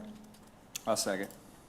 Okay, Mr. Hart seconds. Any comments, questions, concerns? Hearing none. Mrs. Luke, can you have a vote? Sure, Mr. Fleetum, Aye. Mr. Covington, Aye.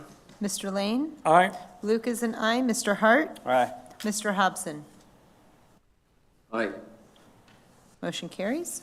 Okay, next two items are for information and discussion. These are probably potential information and discussion. These are probably potential. Who's going to address, I guess, Dr. Wilson, let's kill two birds with one stone, or should we do them separately? No. I think killing two birds with one stone makes sense, and these are obviously just discussion items, and I'd be willing to bring them back at a later time. I just wanted the board to begin to think on it. The first is the sick leave buyout. I've had several staff members over the course of my time here in the organization approach me about our sick leave buyout. As you see in the policy, that individuals that have accrued a certain amount of dates after a certain period of time, when they leave the organization, they're paid out for that time, but it's not paid out at 1-for-1. It's paid out at a prorated rate. I want to say it's 66 2/3% of a substitute's salary, essentially. I think, is what the sick day is paid out at. So any sick days that individuals have accrued, when they leave, they get those paid out, but not at their daily rate, not at a substitute daily rate, but at 66 2/3% of a substitute daily rate. We can leave it that way, but I think it's fair to the employees if they raise the issue to bring it to the governing board. I've had some individuals, some employees suggest that it should be at a rate that is more reflective of their daily rate, recognizing that certainly it can't be their daily rate.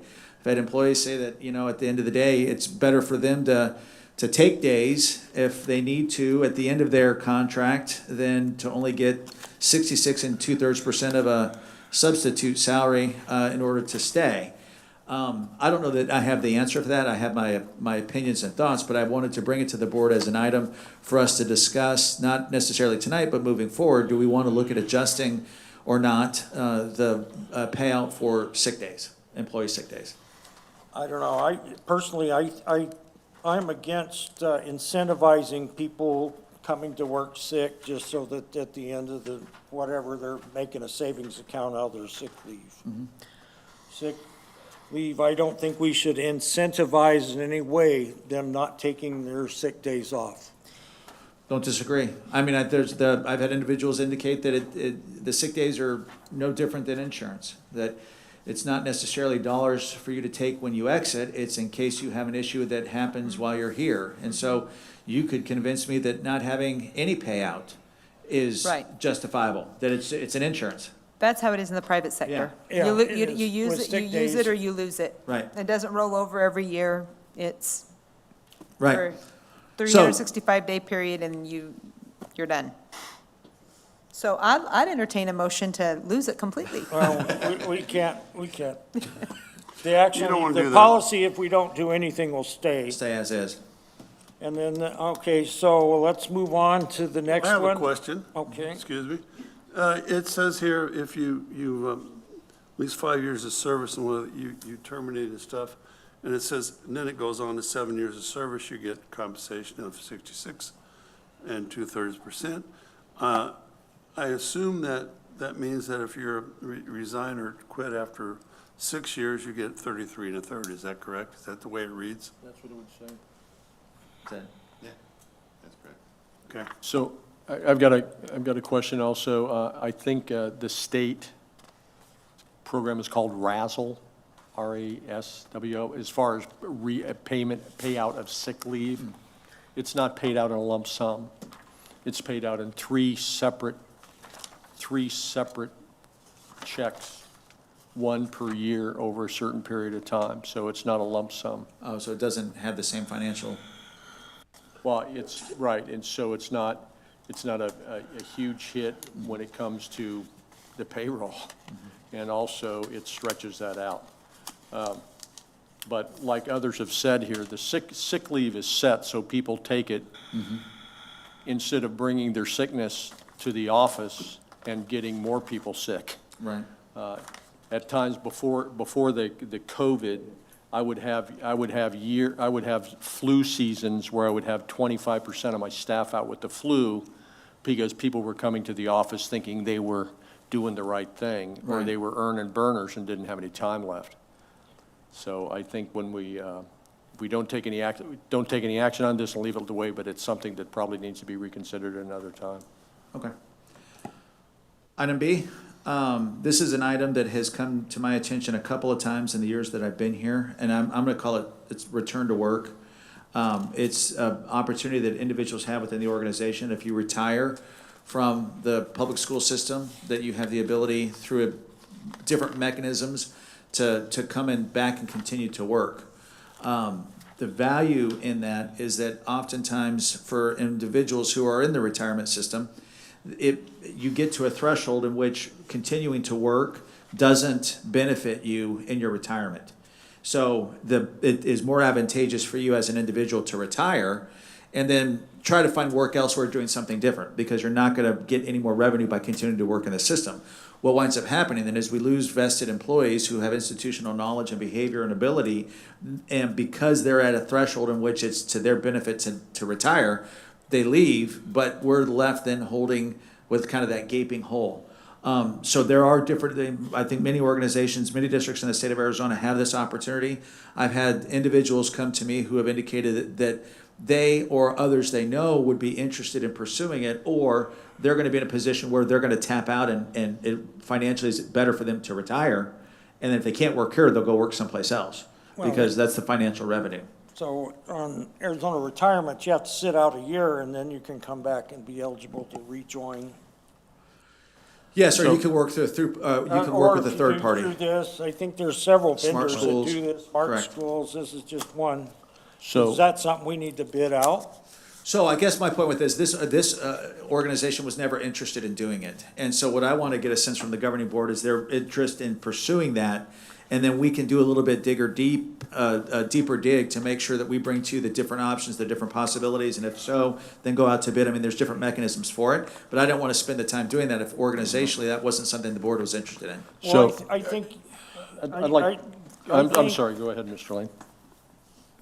I think we need to quantify if our cohort of teachers fall in that group.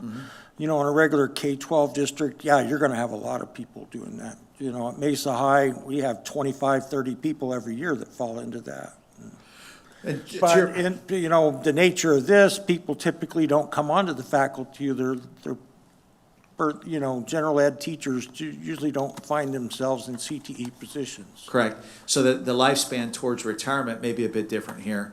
I know Right. I know that we do have, at least I can think of probably 3 or 4 or 5 individuals that are significant contributors to the organization who in the next 2 to 3 years are going to be in the spot that they're going to, I mean, to them. It's 85 points now if you've come in since 2010, I think. Right. These are individuals, I mean, we've talked about this before, the distribution will need to change if we become who we expect ourselves to be, but we have vested folks that have been here quite a bit of time, and we have kind of newer folks. Now, we're changing that because we're retention, we're keeping staff, and so that number is going to grow over the course of time, but it's really these individuals here that I would have concern that we would potentially lose simply because it's financially more beneficial for them to retire. And if they can't work here, they can go work someplace else. Excuse me, Dr. Wilson, would this program allow somebody to continue to take their retirement pay while earning salary here? Yes. Yes. Okay, that's troubling to me. I know. Then with they can't be on our insurance. So here's for instance, I'm a state retiree. Okay, I retired after I'm ready to also. I gotta go. Okay. So I retired and then was reappointed after 12 months. And so my pension or whatever it was, my retirement went away. Now I earn a salary now. The way the state manages, which is kind of interesting, I come from a private sector, so this is all pretty new to me, is they give me a readjusted time. So I'd been with the state for 7 years. I was gone for 13 months or 14 months. So they readjusted my hire date, Right. 13 months.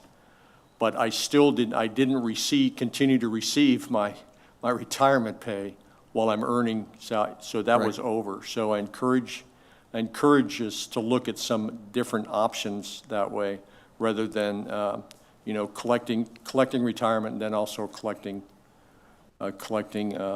this. So that's just my input there. So. Any other interest in? Well, I don't think that teaching is such a high-paying career where that's objectionable. I think people need to have that. I think if we have a viable group of people who are interested in pursuing that, then we should open that up as an option unless it's, I don't know how they do this per person or if they do a site amount. It's per person. I mean, you can contract through whichever agency you contract through to be the third-party provider. And Well, I think if we only have 4 or 5 people, we survey those people and see what their interests are. Sure. I assume that these 4 to 5 people are people that we need to Absolutely. keep. They're irreplaceable as far as their It would be hard. subject matter Yes. experts. Yes.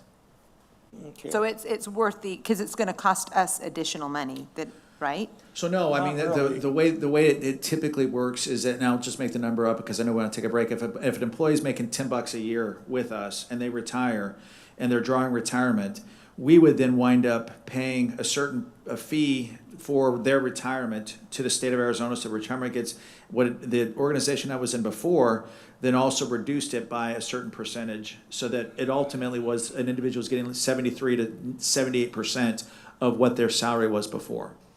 And some of it then went to the fees that we had to pay, and some of it was to the benefit of us as an organization to have a cost-saving measure. So it's not going to cost us any more, it might cost us less. Oh, Yeah, it okay. will cost us less. All right, sounds good. So actually, we contract with this company for their services, and the teacher actually draws their paycheck from this company. Okay, I'll do a little more digging. Thank you. All right. I will propose that we take a 5 to 8 minute break. 5 to 8. Yeah. Well, I concur. well, or pause for station identification.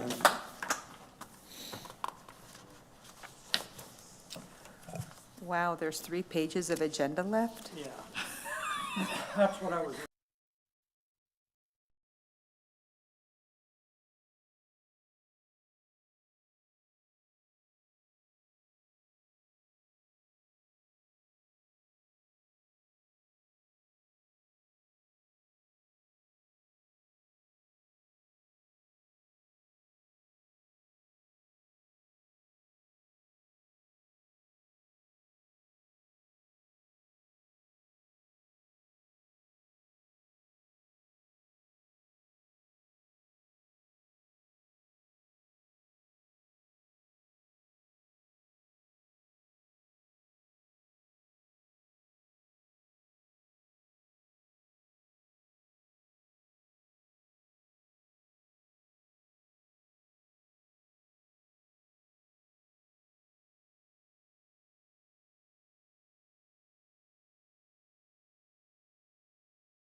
bunch of action items. So, item A is proposed expenditure budget for fiscal year 22-23. This is the budget we had the hearing on earlier. We've had first and second hearing. So now we need to vote that, and then we'll probably have to vote some amendment in the near future due to our timing of the legislature. So entertain a motion. I move that we accept the budget. I'll second. Okay, any discussion? Mrs. Luke, will you Mr. Fleetum? Aye. Mr. Covington? Aye. Mr. Lane? Aye. Luke is abstained. Mr. Hart? Aye. Mr. Hobson? Aye. Motion carries. Okay, and then I guess that was item 10A. 10B, yeah, we need to do these all separately. 10B is the acceptance of a uniform system of financial reports, compliance questionnaire, annual comprehensive financial report, and single audit for fiscal year ending June 2021. Mr. Fisher, you're on here for, oh, no, you're not. You're on deck, yeah, okay. Anything to be said about this, Ms. Perez? Not at this time unless you have any questions. This is a new procedure, not a new process since we've always been audited, but it's a new procedure, new requirement for the board to vote on these items, to accept them. I move that we accept the uniform system financial records. Okay, I'll second. And my comment is, I think we did a very good job, and I think reading through it, taking 3 hours and 42 minutes to read it, skim it. Couldn't read it all, it'd take about 5 days, but I think you did an outstanding job. you should get a college credit for reading through it. Well, there's some things that are in there kind of fun, but Yeah, it's an interesting process. Okay, any other discussion or questions? Hearing none, let's proceed to the vote. Mr. Fleetum? Aye. Mr. Covington? Aye. Mr. Lane? All right, Luke is an aye. Mr. Hart? Aye. Mr. Hobson? Aye. okay. Item 10C is satellite CTED operation, or programs at Chandler Unified High School District for 22-23 school year. Mr. Fisher, you're up now. Can we do C and D together? I'd rather do them all Yeah, we should do the Oh, districts okay. separately, I think. Okay, my apologies. Okay. So, Board President and Board, thank you very much for the opportunity. Tonight, I'd like to put forth Chandler Unified School District Board's programs for approval. We do have 3 waivers that they've requested. Those are all at Chandler High School, and all of those are based off of them being new programs. So they're signing a waiver because either the teacher is still being identified and/or they don't have the full coherent sequence of the program for those 3 programs. Air transportation, what's digital? Is air transportation, digital animation, Graphic and web. and No, there's 4 network of 'em. security. What about the graphic? Hold on. Got 4 of them. College prep, That's the first one. that's the first one. The digital photography, have they been doing that for the past few years or something? Because when you go through all the schools, it looks like they're asking for 27 computers and green screens and lighting equipment and all kinds of other stuff, digital cameras, printers. Are they new programs or? So in Upgrading.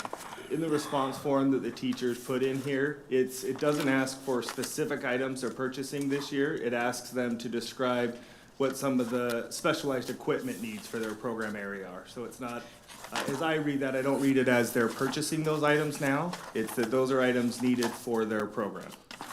Okay, so they've had these programs for several years or a year? This would be a new one at this school, but the district's had it at other schools for years, yes. Oh, really? Okay. So they have to provide all the equipment for it, the school does, not us. Correct. Well, Mr. President, members of the government board, we don't provide that for them, but the No. funding generated through the satellite that gets redistributed back to them is what provides it. Yeah. Are we hurting our program by doing these at Chandler, all the high schools? So, I think that is an absolutely fair question to ask. And in fact, that's a question I was gonna bring to you in the fall, because I think it's, I don't believe that having that discussion now in the process of program approval, I think it's much bigger than that. I think we can ask that question in a lot of different programs, and I think we can also ask the question, are we offering programs that potentially are hurting our satellite partners? Are there programs potentially that we shouldn't be offering that should be offered at the satellite and vice versa? But I think that's a much longer conversation, and to hold hostage a program without having that conversation, I don't believe is fair. I agree. Okay. I just want to know if they're new or not. Okay, go ahead. I'm Mr. fine. Board President and members, I would also say that I spoke earlier and said they submitted 3 waivers. There are other schools that they're pending the teacher certification, but teachers have applied with the state. They're just waiting to hear back from the state, and/or they're still trying to secure those teachers.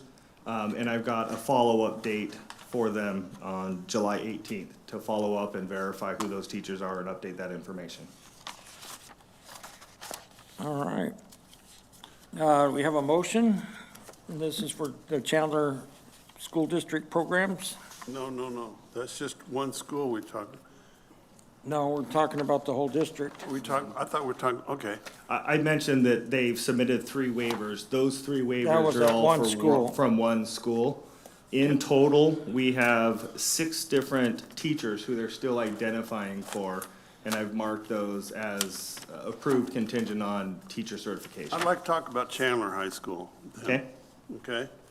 They have a new one called Air Transportation, where they want to buy drones, flight simulators, 3D printers.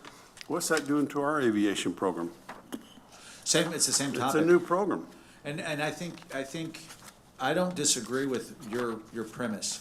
And I don't disagree with the board taking the position that new programs that are duplicating those that we have should not potentially be approved. I guess the challenge with it is that I think that's a much deeper conversation.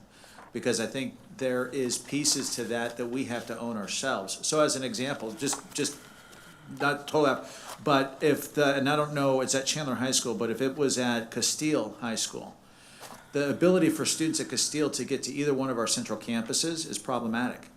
And so if they're willing to take a hour 40, I mean, Cave Creek's the same way. So there are some programs that I think just the proximity to our campuses makes it problematic for students to participate in them.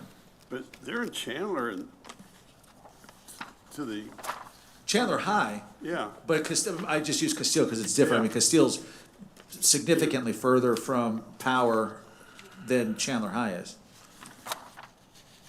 And they also have a digital animation. That's a neat program, but do we do anything like that here at EVIT?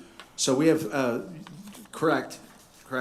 I think the question would be, should we be doing that? Or if we go back to the original inception of the CTED, the idea was to have centralized programming be for high-cost, high-dollar opportunities. Which that would be. Not in the grand scheme of things, it's a drop in the bucket. Is it a cost that can be borne by a satellite program different than, for example, culinary? Yeah. You also have to ask the questions, if we did not approve that program, will that same cohort of kids just run over and enroll in EVIT?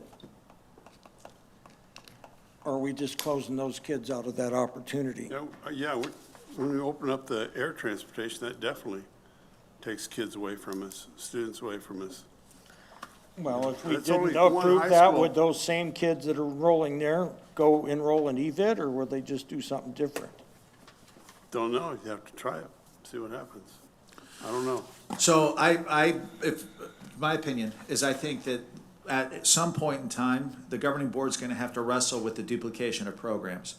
because I don't believe it's necessarily in the best interest of our taxpayers to have multiple programs that are replicated from satellite to satellite to EVIT to centralized. I think that is problematic. I don't know that it is fair to arbitrarily say we're going to make that decision based on the decision tonight. I think there needs to be a discussion that's deeper than that. And you as a governing board have the ability every single year to approve or deny programs. But I think I've always said this since I became the superintendent, I think it also requires us to look internally. And do we offer programs that potentially we shouldn't be offering? Because they can be offered at the satellite campus. I mean, the other program they have going is network security. It's new. Our teacher's been cut back to a half a day now. I mean, he's not full-time. No disrespect, I mean, I like our teacher, but to me, that means that potentially we shouldn't be offering it, that should be offered at the satellite campuses, not at EVIT. And so I think it's reciprocal, it goes both ways. I don't think we as the institution can say, you don't offer programs, but we're gonna duplicate yours. So I think there is a deeper dive on what is it that we want as a centralized opportunity that makes sense, and what is it that we want at the satellites, and can there be common ground? As an example, in common ground, we worked with one of the sending districts, Tempe Union, to align our culinary programs so that culinary 1 and 2 there is equivalent to culinary 1 here. So a student at Tempe Union can take culinary 1 as a sophomore, culinary 2 as a junior, which would be the same as taking culinary 1 here as a junior, and still come to us as a senior and do programming that isn't able to be offered at Tempe. Well, that is uniquely different. And so as we work on our curriculum, as we look at what our programs need to be, I think there are ways in which we can partner with our sending districts so that it makes sense. Like the culinary example, there's some programs that we potentially have to say we shouldn't be offering, and we're going to give them up. And I think there's some programs that you should say they shouldn't be offering, and you're not going to fund them. But I don't know that you do that now. If we approve these now, then are they approved forevermore? No, ma'am, you bring them every single Every year. year. Okay. But it's hard to say no later as it is before it's even started. There was one program there, I think at Castile, called graphic web design. And I don't understand why they want to use the FCCLA for graphic and web design instead of FBLA. I wonder why they have FCCLA for graphic web design. So the state does kind of line out which CTSO certain programs can use, but there is some discretion at either the district or the school level. So for instance, for marketing, you could do DECA, you could do FBLA. Oftentimes it's a choice of the school which one they choose to go with. Skills USA has a large umbrella of programs that they can choose to use. So sometimes it's because there's just institutional knowledge of that CTSO at that high school that drives which CTSO they engage in. I don't understand FCCLA versus other ones. I think Skills USA or FBLA or DECA would be more appropriate, I would think, but. Let me check my teacher input form on that one to double check that I didn't by chance going through these. I'm sure you can see at times you might use the same acronym. That's what I want to see, if they're Okay. something happened there. Okay? I can get that answer for you right now.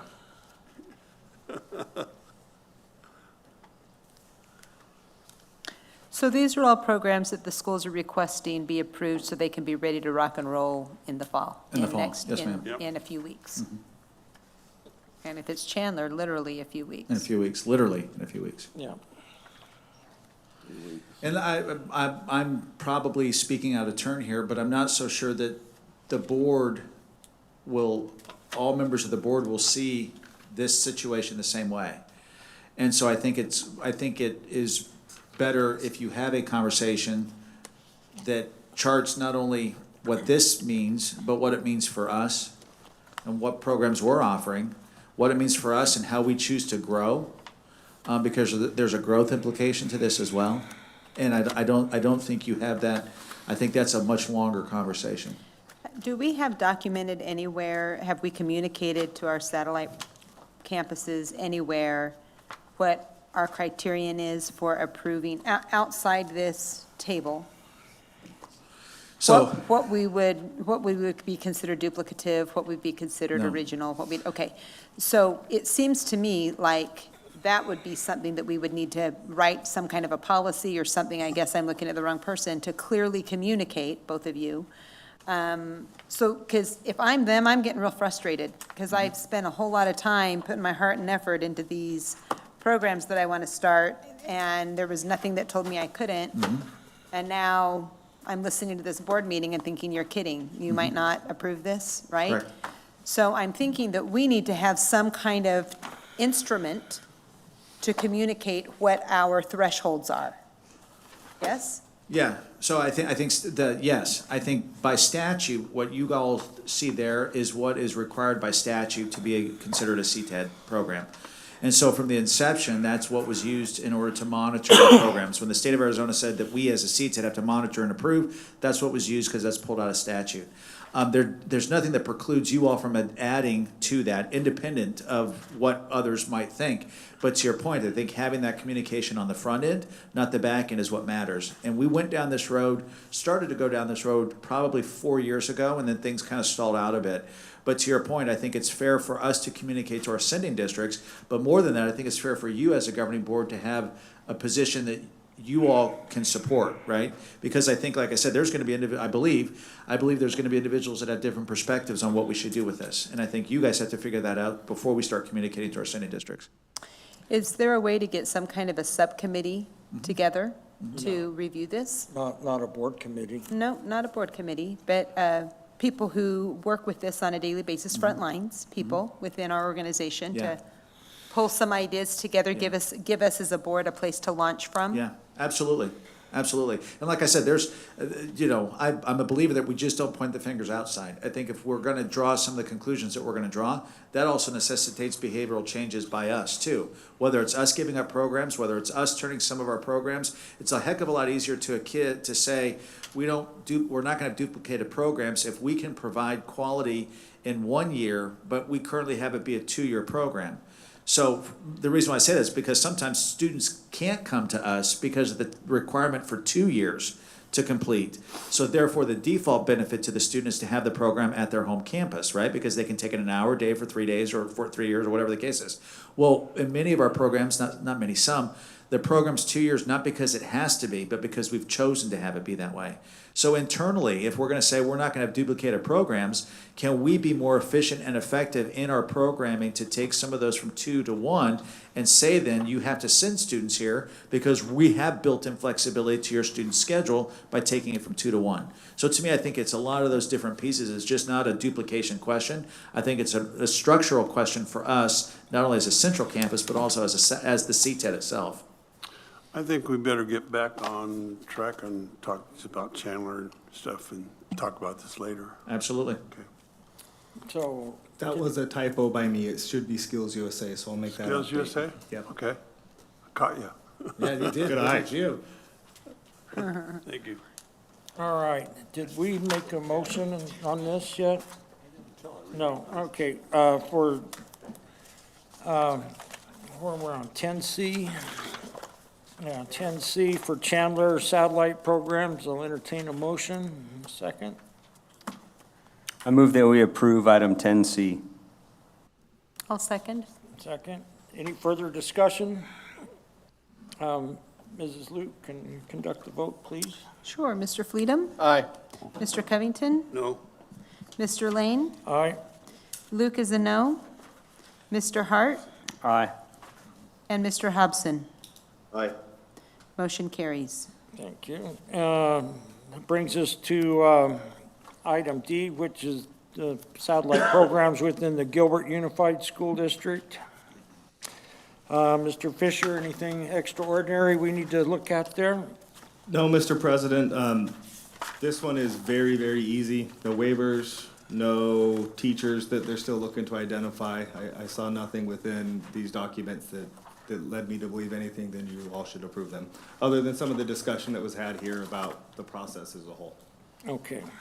I would like to motion that we accept Gilbert Unified High School District items. Okay, I need a second. I'll second. Okay.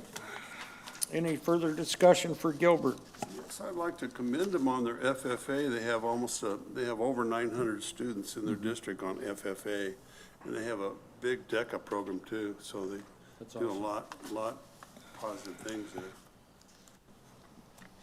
That's all I'm gonna say about them. Okay. Any further? Hearing none. Mrs. Luke? Mr. Fleetum? Aye. Mr. Covington? Aye. Mr. Lane? Aye. Luke is an aye. Mr. Hart? Aye.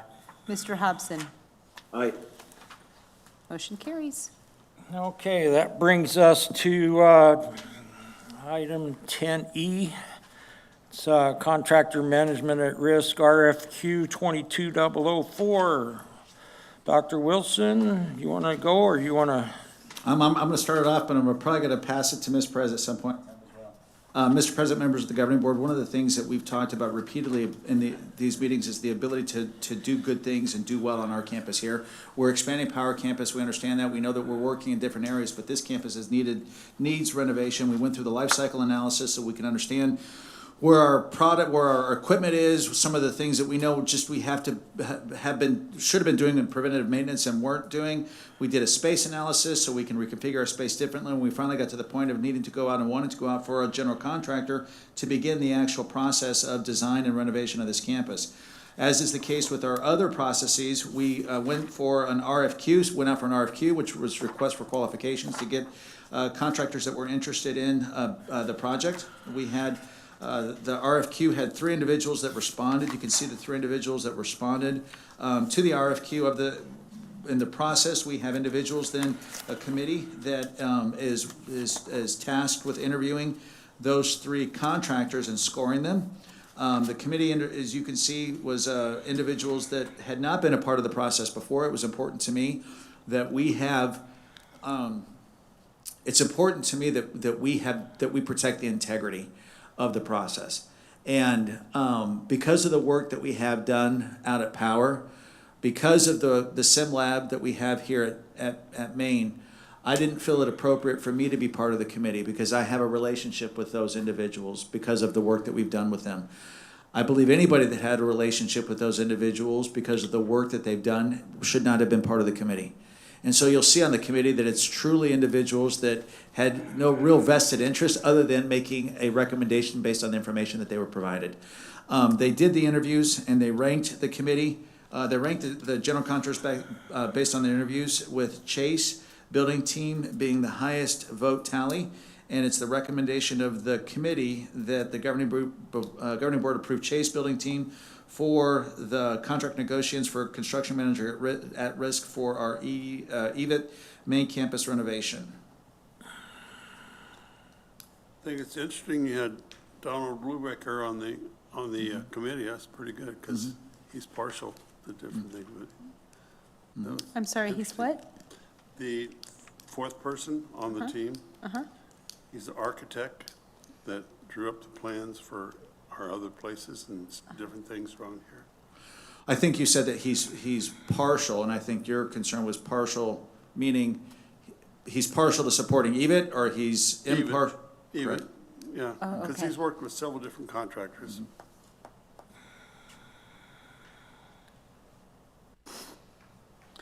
And just to be clear, we're talking about the renovations that we have already kind of discussed in here. So, yeah, yes, and we'll come back with more discussion about that. So, for example, we know that we're gonna have to expand our law and public safety, right?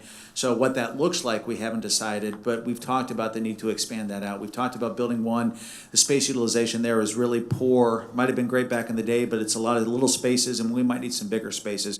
So we've talked about those pieces. What that actually looks like, we'll come back to you for approval before we actually begin the project. So the project has not been Well, clearly he's defined. We just have an presenting, so- idea of the project, and we're trying to find the best fit contractor-wise for Correct, us for an correct. undefined project, but an idea of. got it. And we understand that, we have some of the definedness of the project based on the life cycle analysis that we did. We know that we're gonna have to replace some roofs. We know that we're gonna have to do carpets, right? So we know those pieces are gonna have to happen, but as far as the actual reconfiguration of space, some of that is still to be determined. Some of it's based on what we decide curricularly, which again, going back to the conversation we had just a few seconds ago, if some of our programs go from 2 years to 1 year, does that change the space configuration, right? Because we may be able to service students in a smaller space because we only have them for 1 year versus having to have the group for 2 years. So some of those discussions are discussions that we still have to kind of unpack, but we want to do it in concert with the general contractor so that we're actually understanding both ends, both the architectural design, but the construction design at the same time. All right. Before we get too far on the discussion, you've made your presentation. We need to have a motion and a second, and then we can have the back and forth dialogue. I move that we follow the committee's recommendation to approve item 10E and award the RFQ to Chase Building Team. I'll second that. Okay, now, any further discussion? I guess we beat that horse to death, so, Even I say we let's did. let's have a vote. Okay, Mr. Fleedham? Aye. Mr. Covington? Aye. Mr. Lane? All right, Luke is an aye. Mr. Hart? Aye. Mr. Hobson? Aye. Okay. all righty, let's go to item F. You guys with Chase? Yeah. You've been here a long You went through a time. long time to hear that, didn't you? Hey, listen, Must really want to work. just for being here, you've earned it. Just sitting through this, you've heard it. You could bill 6 hours. Is it okay if they say Yeah, I was something? gonna say, is our change order coming already? Is it okay if you guys want to say something or anything on, the mic's over there? Yeah, After that, man. yeah. After staying through all the stuff, 3 or 4 hours. All right, Mr. President, members of the board, no, we just really appreciate this opportunity. Our office has been in Mesa for a while, and we're just down the road now and shortly on the other side of Tempe. So we're excited to be partnering with EVIT currently on the Sim Lab, and super grateful for this opportunity and really looking forward to the partnership that we have to really bring, what is really an amazing campus, and really bring that out and kind of find those enhancements that we can kind of bring that value and to be able to work in partnership with EVIT. So thank you so much for the opportunity. All right, thank you. Moving on to F, janitorial services, request for proposal, Also moved, we set the 22005. janitorial services, RFP 22-005. Okay, we have a motion. Second. Okay. Dr. Wilson, do you have anything to say about that? No, sir. Okay, Thank I you. think it's self-explanatory. Ready for the vote? Let's have a vote. Mr. Fleedham? Aye. Mr. Covington? Aye. Mr. Lane? All right, Luke is an aye. Mr. Hart? Aye. And Mr. Hobson? Aye. Okay. all right, staff reports. Dr. Wilson. Mr. President, members of the governing board, I just have two quick things to mention to you. First, and you saw this email, but we're very fortunate to have had in the budget, the state budget, the dollars allocated to help offset the cost of the foster youth facility. That's awesome. I think there's, just for so many reasons, that I think that's significant. So I'm so appreciative of those who have helped carry that water, because I think this truly has the ability to kind of change not just the lives of students, but potentially look for systemic statewide solutions that ultimately may move a needle in a really positive way. So I'm very grateful for that, and we look forward to having that conversation with you as we continue to build that out. And then secondly, we're going to bring Mr. Hal and Ms. Black to you, I think, our next meeting. We had some wonderful success at some of our state competitions, and I think we sit here and talk, and you see the students of the month, and that's wonderful, but I don't know that we do a good enough job bringing in front of you the exceptional students that we have. And so we're going to do that because we had some great success at the competition. So that's it. That's all I got. All right, thank you. So, calendaring our next meeting. Yeah, I'd like to add that we have this discussion about the CTEDs and the waivers and the satellite programs, and provide some direction to the other sending districts so that we can minimize the duplication of efforts and try to minimize taking away from us. Okay, I have that on my list as well. Can I add something too? Is now the time? please do. because I'm going to.